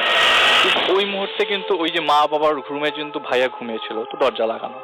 পরের দিন যখন সকালে ঘুম ভাঙে সবার, এবং সবার ঘুম ভাঙে, সবার আগে ঘুম ভাঙে হচ্ছে আন্টির ঘুম ভাঙার পরে রাসেল ভাই রুমে যাওয়ার ছেলে মানে নিজের রুমে যেখানে ছেলে ঘুমাচ্ছিল যাওয়ার পর দেখে একটা মানুষ যদি ঘুমিয়ে থাকে ওই জায়গাটাতে আপনি দেখবেন যথাযথ অগোছালোই থাকবে, বা কেউ যদি সরে যায়, দেখে যে ওই রুমে কেউ নাই, অ্যাজ ইট ওয়াজ। যার কালকে রাতে যখন আসে, যখন ঘুমাতে যায়, যেরকম ভাবে ছিল ঠিক সেরকম ভাবে আছে। কেমন একটা অদ্ভুত ঘটনা ঘটছে তাদের সবার সাথে। আগে ছিল খালি মুক্তি একা, এখন তার মা বাবা এবং সে নিজে প্রত্যক্ষদর্শী। তো জিনিসটা সবার ওনার কাছে খুব অদ্ভুত লাগছে। আসলেও চলে গেল ছেলেটা। এটা যে আজকের ঘটনা বা একদিনের ঘটনা হতে পারলে হয়তো ভালো হতো, কিন্তু এটা ঘটতেছে প্রতিদিন দেখা যায় ওনার ভাই আসে রাত্রে 11টায়, পরের দিন সকালে চলে যায়, থাকছে না। সকালবেলা আসছে, দুপুরে চলে যাচ্ছে। ওই আসা মুহূর্তে কারোর সাথে কোনো কথা নেই, একটা কথা বলছে না সে। তো এর মধ্যে জায়গাগুলো একটু খেয়াল করবেন আপনারা সবাই, একটু খুব উইয়ার্ড একটা জায়গায়, পরে শুনলে বুঝতে পারবেন। আমরা এখানে তারপরে চলে যাই। জি হাসান ভাই, শিওর। তো এর মধ্যে উনি চিটাগং ইউনিভার্সিটিতে চলে আসে, তার তো ওই জায়গায় ক্লাস শুরু হয়ে গেছে। তো ক্লাস শুরু হওয়ার মধ্যবর্তী সময়ে হঠাৎ করে একদিন, ওই দিন শনিবার ছিল, উনি ইউনিভার্সিটিতে যাচ্ছে। তো যাওয়ার পথে রাস্তার মধ্যে দেখে তার ভাই দাঁড়িয়ে আছে, মুক্তি আপু। এর মধ্যে কুমিল্লায় কি ঘটছে সেটা তার মাথায় ছিল না, নাই মানে সে জানে না। তো দেখে যে ভাই রাস্তার মধ্যে দাঁড়িয়ে আছে, সে সামনে গিয়ে দৌড়ে গিয়ে, ভাই তোর কি হয়েছে, তুই বল না কি হয়েছে, মানে সব ধাক্কাচ্ছে। বলে যে আমি যদি একটা মানুষ, এটা যদি না হয় তাহলে আমি কিছুই ফিল করবো না। আমি তো একটা মানুষ ধরছি, নাড়াচ্ছি বারবার, কোনো অ্যান্সার দিচ্ছে না যে কেন আমি এরকম করছি, কেন এরকম করছি। একটা সময় মনে আছে যে আমি ছাদের মধ্যে একজনের সাথে এরকম কথা বলছিলাম, মা এসে জিজ্ঞেস করছে যে তুই কার সাথে কথা বলছিলি, কিন্তু আমি তো একজন মানুষের সাথে কথা বলছিলাম। তো হয়তো এরকম ভাবে আমি যে ধাক্কাচ্ছি মানুষটাকে, সেই মানুষটাও তো এখন আমি তো সেটা মানুষ ছিল না, হয়তো বা কি ছিল আমি জানি না। বারবার না আছে আমার ভাই, এটা হতে পারে না, এটা ইম্পসিবল, টোটালি আউট, মানে আউট অফ মাই নলেজ, এরকম কখনো হতে পারে না। তো এরই মধ্যে আপনার ইউএসএ থেকে খবর আসলো যে একটু একটু ডিফারেন্ট, মানে উনি হঠাৎ করে শুনে ঘটনা যে ইউএস থেকে খবর এসছে যে ওনার চাচা ইউএসএ থাকে, বলেছে যে ফাহাদের শরীর খুব খারাপ, ও হসপিটালে আছে, তোমরা সবাই ওর জন্য দোয়া করো। এটা শুনে সাথে সাথে ঢাকা চলে, মানে ঢাকাতে আছে উনি, আর না কুমিল্লায় আছে, কুমিল্লায় আছে, আর ঢাকাতে খবর আসছে যে না ওখানে ইউএসএ তে সে অসুস্থ এবং সবাই মানে ওর জন্য সবাই দোয়া করো। জিনিসটা খুব মানে খুব অদ্ভুত ব্যাপার, মানে এখানে যে আছে তাকে আরেকজন বলছেন যে ইউএসএ তে সে অসুস্থ। তো সে ঢাকায় সাথে সাথে চলে আসে এবং মুক্তিযাপুর ডিরেক্ট সাথে সাথে মা বাবার সাথে আসে এবং ওনারা এসে খুব উত্তেজিত হয়ে যায়। তাহলে আমাদের সাথে প্রতিদিন কি হচ্ছে, খুব ভয় লাগছে জিনিসটা বলতে, কেমন জানি লাগছে আর কি বলতে, যে আমার সাথে এগুলো কি করছে। প্রতিদিন আমি আমার ছেলেকে দেখছি আসছে যাচ্ছে, অথচ এটা কি, আমার ছেলে অসুস্থ, এখানে এসিটা দিয়ে দেন, ঘামছে একদম পুরোপুরি। তারপরে না, আমার কাছে রাসেল ভাই সিরিয়াসলি ঘটনাটা অদ্ভুত লাগে। তো হঠাৎ করে সে বলে যে না, তোমরা সবাই আল্লাহর কাছে দোয়া করো, ও যেন আমাদের কাছে সুস্থ হয়ে ফেরত আসে। বলে আপনি কি বলতেছেন এগুলো, আমার কাছে প্রতিদিন আমার ছেলে আসে রাত্রেবেলা। তাহলে ওকে বাংলাদেশে আসে নাই? বলে যে আমি কিছু বলতে পারবো না, তোমরা জাস্ট আল্লাহর কাছে দোয়া করো। ওই পাশ থেকে ইউএসএ থেকে খুব 2-3 দিনের মধ্যে খবর আসলো এবং খবরটা ওনার ফুপা পায়। ফুপাকে জানানো হয় যে ভাই উনি ফাহাদ উনি মারা গেছেন আর কি, তো ওনার লাশ নিয়ে আমরা বাংলাদেশে আসছি। অদ্ভুত ব্যাপার, টোটালি অদ্ভুত ব্যাপার। এবং বিশ্বাস করতে পারছেন না, এতদিন যা হচ্ছে তার সাথে যদি এটা জোড়া দিই, কিছুই মিলবার কথা না। তো বাংলাদেশে আসার পর তো ওনার মার রাইট সাইডটা প্যারালাইজ হয়ে যায়, আপনার মুখের রাইট সাইডটা, উনি কথা বলতে পারতেন না। তো এটা দেখার পরে বাবাও মোটামুটি বাকরুদ্ধ হয়ে পড়ে। আর অদ্ভুত ব্যাপার হচ্ছে, যখন কফিন থেকে লাশটা বের করার পরে মানে সবাই বিলাপ করে কান্না করে না রাসেল ভাই। তো ওই আপু লাশ ধরে জাস্ট বলছিল যে ভাই আমাকে ছেড়ে তুই এভাবে চলে গেলি। তো হাতটা যখন ধরতে যায়, এটা খুব অদ্ভুত জায়গা, হাতের মধ্যে কোনো আঙ্গুল পায় না রাসেল ভাই। ডান হাতটা যখন উঠায়, ওই হাতের জায়গাতে ওই হাতে কোনো আঙ্গুল ছিল না। যেটার মানে এটা ক্লুই বলবো, যেটা অনেক দিন থেকে সে এরকম কিছুটা পেয়ে আসছিল কি, এটা কি সেটাই সে মিলাতে পারে, চাইলে মিলাতে পারে যে না আমি তো ফুফাতো একদিন এরকম কিছু একটা পেয়েছিলাম, তো ফুফাতো ছিল না, ফুফাতো বলে আমি ছিলাম না। তাহলে আসলে এই জিনিসগুলো কি ঘটেছিল আমাদের সাথে। আসলে এটা বলার পর একটু টোটালি ইমোশনাল হয়ে যায় আমার কাছে। তো আমি বুঝছিলাম না আপনার কাছে জিনিসটা শেয়ার করবো কিনা। আপনি অপরচুনিটি দিয়েছেন, আজকে শেয়ার করলাম রাসেল ভাই। Thank you so much. আপনার পেশেন্টের নামটা কি বললেন যেন? সাবিরা চৌধুরী। ডাক নাম বললেন মুক্তি। আপনাকে অনেক ধন্যবাদ। যদি আপনি শুনে থাকেন, আপনার ঘটনাটা আমরা শোনালাম। ডক্টর আলিফ আছেন আমাদের সঙ্গে, আমরা চলে যাচ্ছি সরাসরি ডক্টর আলিফের কাছে তার ঘটনা শোনার জন্য। এবং আলিফ, হ্যালোউইনের শুভেচ্ছা এবং ওয়েলকাম ব্যাক। আসসালামু আলাইকুম লিসেনার্স। থ্যাংক ইউ রাসেল ভাই, আপনাকে অনেক শুভেচ্ছা। অ্যাকচুয়ালি হ্যালোউইন সম্বন্ধে আমি আজকেই প্রথম জানলাম, আগে কখনো জানার চেষ্টা করিনি। So I am really sorry about it. আর আমার ব্ল্যাক টি শার্ট কিন্তু ভাই লন উইথ। Okay, no problem. তো আজকে আমি যে ঘটনাটা নিয়ে এসেছি, শুরুতে যে ঘটনাটি আপনাদের সবার সাথে সেটা শেয়ার করব, সেটা হচ্ছে একজন মেরিন ইঞ্জিনিয়ারের ঘটনা। ওকে। তো ঘটনাটি ঘটে হচ্ছে 2000 সালে এপ্রিল মাসের দিকে। তো আমি যার ঘটনা শেয়ার করছি তার নামটি হয়তো প্রকাশ করতে পারলেও তার কোন শিপে সে কাজ করতো বা কাজ করতেন আমি সেটি প্রকাশ করতে পারবো না। তো তার নাম ছিল হচ্ছে সাইফুল ইসলাম রনি। তো আপনার তিনি কাজ করতেন একটি শিপে জুনিয়র ইঞ্জিনিয়ার হিসেবে।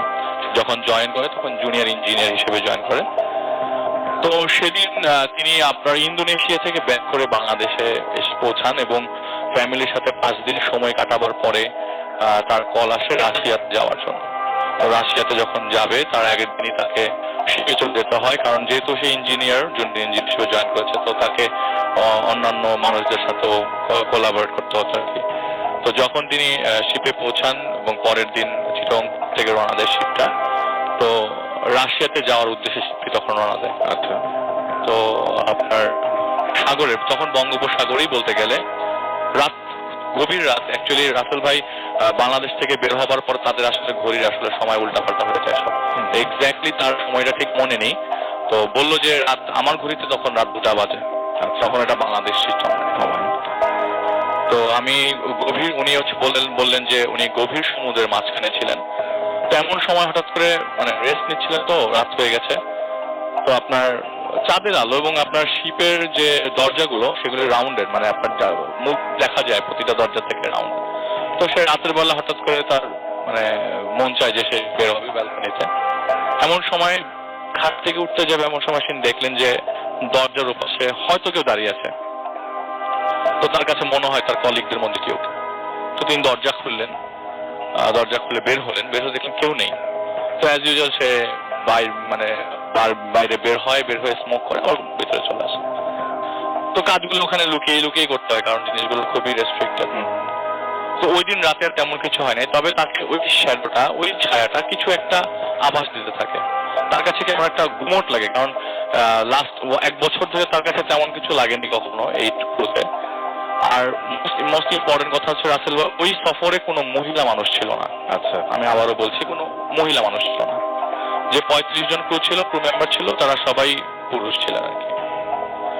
তো যখন শিপটি পৌঁছায়, সকাল হয়, পোর্ট থেকে ছাড়ার পরে রাত আবার ওই যেদিন উনি ওই ছায়াটি দেখে তার থেকে 3 থেকে 4 দিন পর হঠাৎ করে তার ঘুম ভাঙে রাতের বেলা।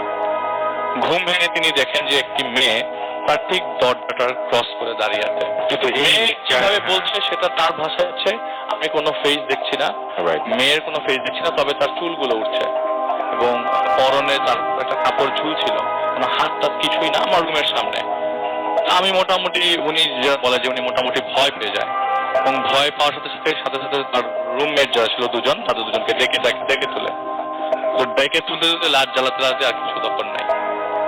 ঠিক একইভাবে পরের দিন সেম কাজটাই ঘটে। ওই মহিলাটি আবার তার রুমের সামনে, তার ভাষ্য মতো একটি মহিলা তার রুমের সামনে দাঁড়িয়ে আছে এবং তাকে বলছে যে, তাকে ইশারায় ডাকছে যে আসো, কিন্তু তার ফ্রেন্ডকে যখন ডাকছে তখন আর কেউ যাচ্ছে না। আচ্ছা, তো তিনি কি করে, মানে ওনার কথা হচ্ছে আমার মনের অজান্তেই আমি জানি না ওনার সাথে হাঁটছি, কিন্তু আমি দেখছি আমি ওনার পিছনে পিছনে যাচ্ছি। পিছনে যেতে উনি চলে গেলেন যে ইঞ্জিন রুম আছে শিপের, সেই ইঞ্জিন রুমে যেতেও মিনিমাম 5 থেকে 10 মিনিট লাগে। আচ্ছা, শিপটি বেশ বড়। ইঞ্জিন রুমে যাওয়ার পর তিনি দেখছে যে একটি মানুষ আপনার ইঞ্জিনের ভেতরে হাত দিয়ে দিচ্ছে এবং হাতটি ইঞ্জিনের ভিতরে থেতলে যাচ্ছে। ওই মুহূর্তে তার আর কিছু আর মনে নাই এবং সে ওই মুহূর্তে অজ্ঞান হয়ে পড়ে, এবং এরপরে কি ঘটে তিনি আর জানেন না।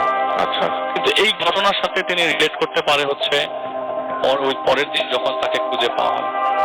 ওই শিপে ছিল 3টি ইঞ্জিন, যে ইঞ্জিনটি ওই সময় রানিং অবস্থায় ছিল না, এবং যে ইঞ্জিনটি রানিং অবস্থায় ছিল না সেই ইঞ্জিনে আসলে ঘটনাটি ঘটে। যখন সবাই সকালবেলা খুঁজে পায়, ওই ইঞ্জিনটি ছিল পুরোটাই রক্তাক্ত, পুরো ইঞ্জিনটি রক্তাক্ত, একটা কোণা নাই যেখানে রক্তের ফোঁটা নেই, পুরো ইঞ্জিনটি রক্তাক্ত। এরকম ঘটনা চুরি প্রত্যক্ষ করতেন উনি একাই করতেন। এখানে যে কজন মেম্বার ছিল সবাই প্রত্যক্ষ করেছেন, এবং পরের যে স্টেশন ছিল সেখানে কার্গো যখন কন্টেইনার যখন নেমে গেছে তখন তারা ডিসিশন নেয় যে না, আমরা আর আগাবো না, এখান থেকে ব্যাক করবো। ব্যাক না করলে আমরা এখানে থেমে যাবো, হয়তো অন্য শিপে অন্য শিপে ব্যাক করবে, বা তাদেরই অন্য একটা ভ্যাসেল এসে ওই কন্টেইনার গুলো নিয়ে যাবে। তো আসলে সেটি হয়নি, সেটি কোনোভাবেই হয় না, কারণ বাংলাদেশ থেকে তো রাসেল ভাই রাশিয়া যেতে মুখের কথা না, অনেকদিন সময় লাগে। ওই ঘটনা ঠিক 15 দিন পর তারা, মানে তাদের ক্যাপ্টেনরা বলে যে না, এসব জিনিস আসলে আমাদের অন্য অজান্ত হতে পারে, কি হয়েছে তা পরে নাও ঘটতে পারে, আমরা রান করি, কারণ অন স্কেজুলে আমাদের সব কন্টেনার গুলা নামাতে হবে। তো তারা ভ্যাসেলটি ছেড়ে দেয়। তো ছাড়বার এক পর্যায়ে যখন আরো গভীরে চলে যায়, মানে ওই সময় সমুদ্রের মাঝখানে, এবং এটা কোথায় তিনি কথা বলতে পারেন না কোন জায়গায় আছেন, তো পৃথিবীর কোন একটা কর্নারে হয়তো বা সাগরের উপরে চারিপাশে পানি, এবং ওই সময় মানে কিছুটা আবছা, মানে আপনি দেখতে পাবেন, শিপের বের হইলে দেখতে পাবেন। তেমন সময় রাত 2টার দিকে খুব জোরে একটা চিৎকার আসে, চিৎকারটি বেশ জোরে রাসেল ভাই, এবং একটা মেয়ের চিৎকার, এবং সবাইকে অবাক করে দেয় যে এই শিপে একে একে কি ঘটছে, এখন একটা মেয়ে কোথা থেকে আসলো। যখন সবাই বের হয়ে মানে সবাই একসাথে জড়ো হয়, যে জায়গা থেকে চিৎকার উদ্ভাবন ঠিক সেটা ওই ইঞ্জিন রুম। আচ্ছা, সবাই গিয়ে ইঞ্জিন রুমে জড়ো হলো যে আসলে চিৎকারটা কোথা থেকেই, এবং সবাই স্পষ্ট শুনে এটা একটা মেয়ের চিৎকার। তো সবার মধ্যে কোয়েশ্চেন জাগতে থাকে, আর এত রাতে ওনাদের শিপ রানিং ছাড়া কোনো উপায়ও নাই। কিন্তু যে শিপ চালাচ্ছেন তিনি কিন্তু তেমন কিছু লক্ষ্য করছেন না, তার মধ্যে তেমন কোনো বিকার নেই। আসলে সত্যি তার মধ্যে কোনো বিকার নেই, সে মানে সবার মধ্যে যে আতঙ্ক তার মধ্যে কোনো আতঙ্ক নেই, এইটি ওনারা সবাই লক্ষ্য করেন। শিপ যখন বাংলাদেশ থেকে ছেড়ে যায় তার ঠিক 25 দিন পর ওনারা এরকম ভাবে ঠিক একই অবস্থায় রাত্রে গভীর রাতে ঘুম ভাঙে। আমি আসলে রাসেল ভাই সময় এবং দিনক্ষণ কিছুই মিলাতে পারছি না, কারণ পুরোটাই আসলে সমুদ্রের উপর দিয়ে যাচ্ছে এবং উনি আসলে কখনো রিলেট করতে পারেনি কখন কোন দেশে ছিল, আর সবগুলা মানুষ খুব ঘোরের মধ্যে ছিল আর কি। সেদিন আপনার যেটা হচ্ছে মানডে, এবং মানডে হবার মানে মানডে ওই দিন মানডে ছিল, উনি রাত্রেবেলা অ্যাজ ইউজুয়াল মানে ওনার কখনোই তেমন একটা মানে জার্নির অবস্থায় ঘুম আসতো, মানে শিপেও খুব দেরি করে ঘুমাতো। তো রাত 2টা আড়াইটা বাজে, মানে যে উনি ওনার কথা হচ্ছে একটু গভীর রাত, আমি বের হয়েছি মানে ব্যালকনিতে গেছি। এমন সময় আমার নজরে আমি যখন বের হই তখনই আমার হাতে একটা টর্চ থাকে এবং মুভমেন্টের জন্য আমি টর্চটা দিয়ে মুভ করি। আমি টর্চ মারি, আমি দেখি যে কর্নারে একটা বাক্স। তো উনি যখন এগিয়ে যায় একদম শিপের কর্নারে পর্যন্ত, কর্নারে এগিয়ে দেখে যে এই বাক্সটা আমার নজরে আসছে, কি আর কেউ দেখছে না? ক্যাপ্টেন কি দেখছে না? উনি তো কন্টিনিউয়াস লাইট মারছে, দেখছে মুভমেন্ট, রাডার কোনে রাডার দেখা যায়, অনেক দূরে দূরে রাডার দেখা যাচ্ছে। উনি যখন কাছে গেল, কাছে গিয়ে দেখে একটা কফিন। এটা আনএক্সপেক্টেড রাসেল ভাই, এত কন্টেইনারের মাঝখানে। যদিও উনি যখন এই কফিনটি দেখে তখন অলমোস্ট শিপ থেকে অনেক কন্টেইনার নেমে গেছে। তো যখন উনি কফিনটি দেখার পর মোটামুটি সবাইকে তিনি জড়ো করেন। জড়ো করবার পরে এই কফিনটি কোথা থেকে আসলো এইটা জানতে জানতেই একজন কফিনটি খুলে ফেলে। কফিনটি খুলে যেটি দেখে সেটি হয়তো মানে ওনারা কেউই দেখতে চাচ্ছিল না, বা এরকম অবস্থায় দেখলে কি করতে হয়, কারণ সমুদ্রের মাঝখানে কি করতে হবে এটা ওনাদের জানা নাই। কফিনটি খুলে দেখে কফিনের 2 কোণে 2টা মাথা। যে 2জন শিপ চালাচ্ছিল সেই 2জন মাথা। তাহলে শিপ চালাচ্ছে কে? সেটাই প্রশ্ন চালাচ্ছে কে? তো যেহেতু 2000 সালে এত আধুনিক অবস্থা ছিল না, ব্যবস্থা ছিল না, আধুনিক ব্যবস্থা ছিল না, কন্ট্যাক্ট করতে পারতো তারা রাডার, মানে তারা যে কন্ট্যাক্টটা তাদের ক্যাপ্টেনের থেকে করতো সেটা করতে পারতো, কিন্তু এত স্ট্রং ছিল না এখন স্ট্রং। তো ওনারা সবাই মিলে ক্যাপ্টেনের রুমে যায় এবং রাসেল ভাই কথা মিলে সবাই মিলে যখন ক্যাপ্টেন রুমে যায় ক্যাপ্টেন শিপ চালাচ্ছেন। ওই মুহূর্তে একজন ক্যাপ্টেন শিপ চালাচ্ছেন এবং 2জনের মাথা দেখেছেন, তারা সবাই 2জনই জীবিত।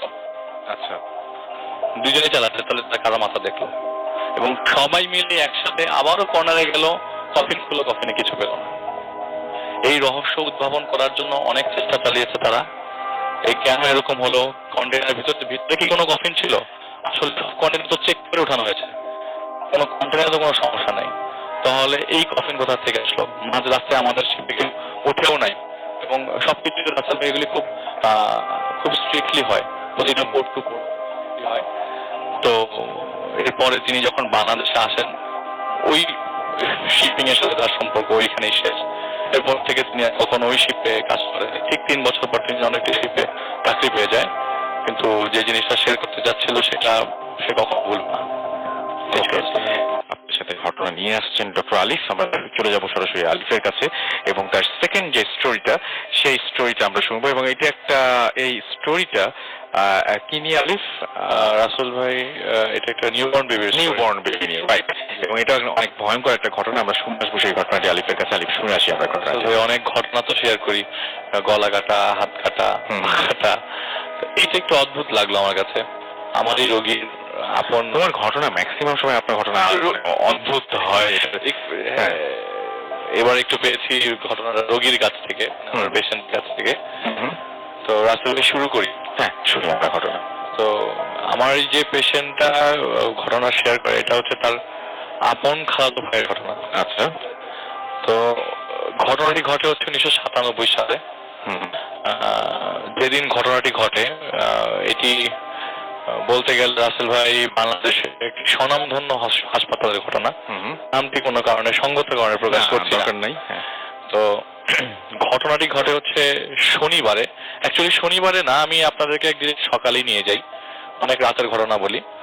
তো আমার যে পেশেন্ট, তার মানে যার বেবি হয়েছে আর কি, তারা সকালবেলা রুমে যায়। রুমে যাওয়ার পরে মানে ফ্লোরে তার মানে যার বেবি হয়েছে তার বোনকে ফ্লোরে অজ্ঞান অবস্থায় পায়। আচ্ছা, এবার আমি একটু ব্যাকে চলে যাই আসলে। হ্যাঁ হ্যাঁ, আমরা আবার পেছনে যাই। ব্যাকে গিয়ে বলতে কি আমরা আরেকবার জিনিসটা ভালো করে বুঝি, তারপরে পেছনে যাই, তাহলে মজা হবে। কি হলো? আসলো, তারপর আসলো, দরজা খুললো এবং যার বেবি হয়েছে তার বোন ফ্লোরে পড়া ছিল। ওকে।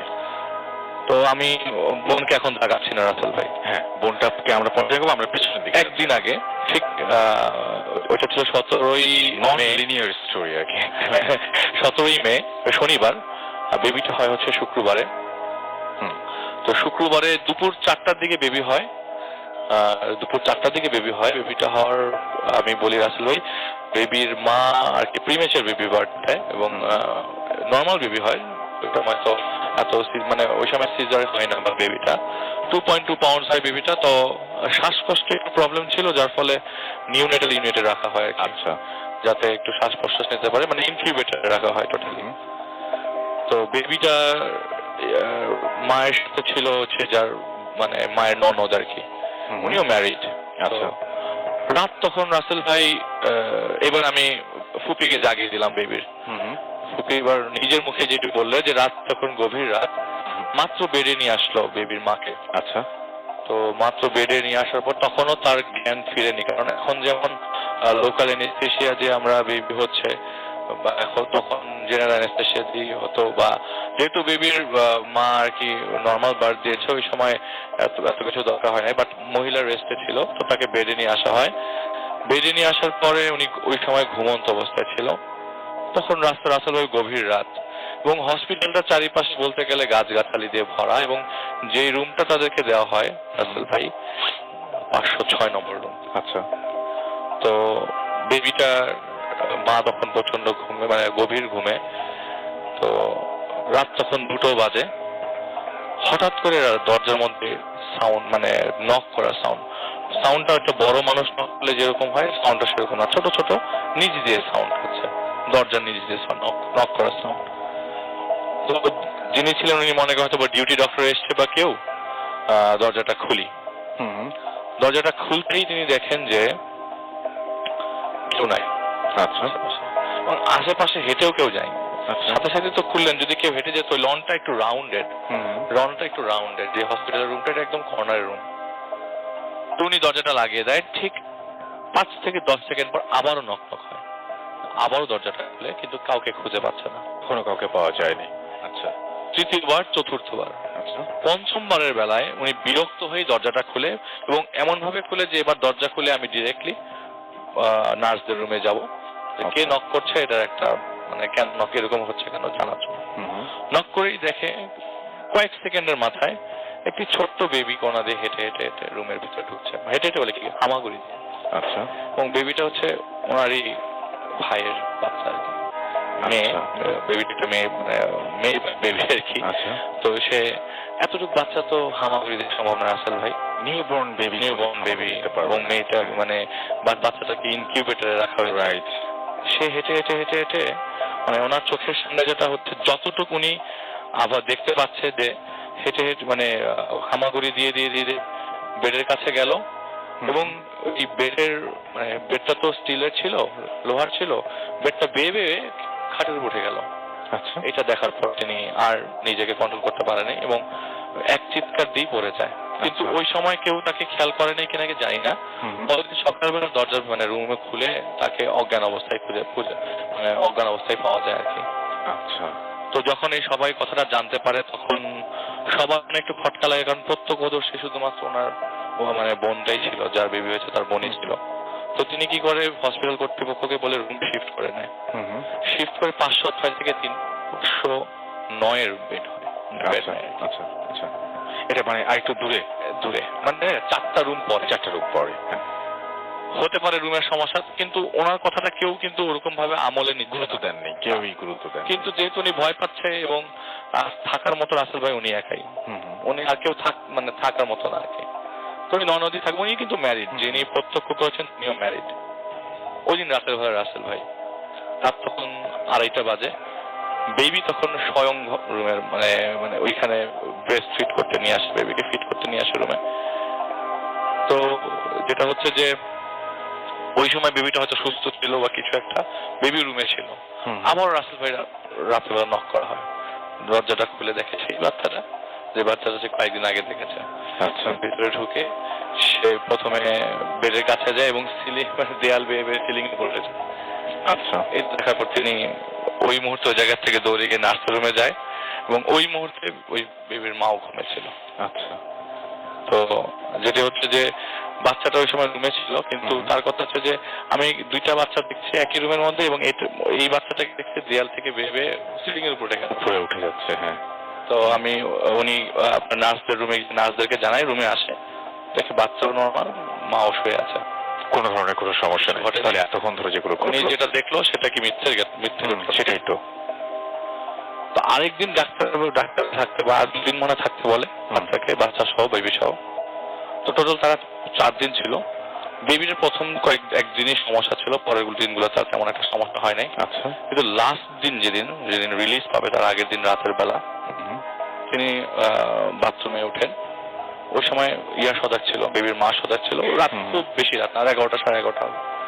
সে বাথরুমের দরজা খুলে দেখে বেসিনের উপর সেই বেবিটা বসে আছে, সেই একই মানুষ, একই বাচ্চাটা বেসিনের উপর বসে আছে। এবং এমন হতো যে তার দিকে তাকে হাসছে বা কিছু না, এরকম কিছু না, সে তার মতো ওখানে চুপ করে বসে মাথা নিচু করে বসে আছে। এক চিৎকারে বেবির মাও তো খুব ভয় পেয়ে যাবে, কেউ বাথরুমে খুলে যদি এই দৃশ্য দেখে তাহলে যে কারোরই অবস্থা খুব খারাপ হয়ে যাওয়ার কথা। এরপরে ওনারা মানে উনি আর হসপিটালে যান নাই থাকতে, আর একদিন এক্সটেন্ড করে, কিন্তু যে ওই রুমে ছিল ওই মার সাথে সে আর কিছু দেখে নাই। আচ্ছা, তাহলে হয়তো সমস্যা তার সাথেই ছিল বা কিছু একটা, সেই দেখতে পাচ্ছিল, অন্য কেউ দেখতে পাচ্ছিল না। আচ্ছা, মানে রাসেল ভাই, এটাই ছিল ঘটনা। আসলে এই ঘটনাটা একটু বিচ্ছিন্ন ভাবে ঘটনাটা ছিল, কিন্তু উনি ওই যে এরকম একটা নাম করার পর কারণ পাওয়া গেছে, উনি অনেক চেষ্টা করেছে, অনেক হুজুরের কাছে গেছে কারণ বের করার জন্য। কারণ এইটা তো রাসেল ভাই সত্যি কথা, সামনাসামনি হচ্ছে আমার সামনে, কিন্তু কেউ বলছে না, কাউকে বলতে বিশ্বাস করছে না, বা আমি বাথরুমে ঢুকছি এরকম বেবি দেখছি। তো উনি যথারীতি মানে একজন বুজুর্গের সম্মুখীন হয়, কিন্তু তিনিও কোনো কিছু বলেননি তাকে বিষয়টা নিয়ে। এবং এরপরে যদিও জিনিসটা কিছু হয় না, কিন্তু তার মনে সবসময় জিনিসটা এখনো বেজে আছে আর কি, যে এবং সবাইকে জিনিসটা শেয়ার করেছে, কিন্তু কেউ এখনো পর্যন্ত তার কথা বিশ্বাস করেনি।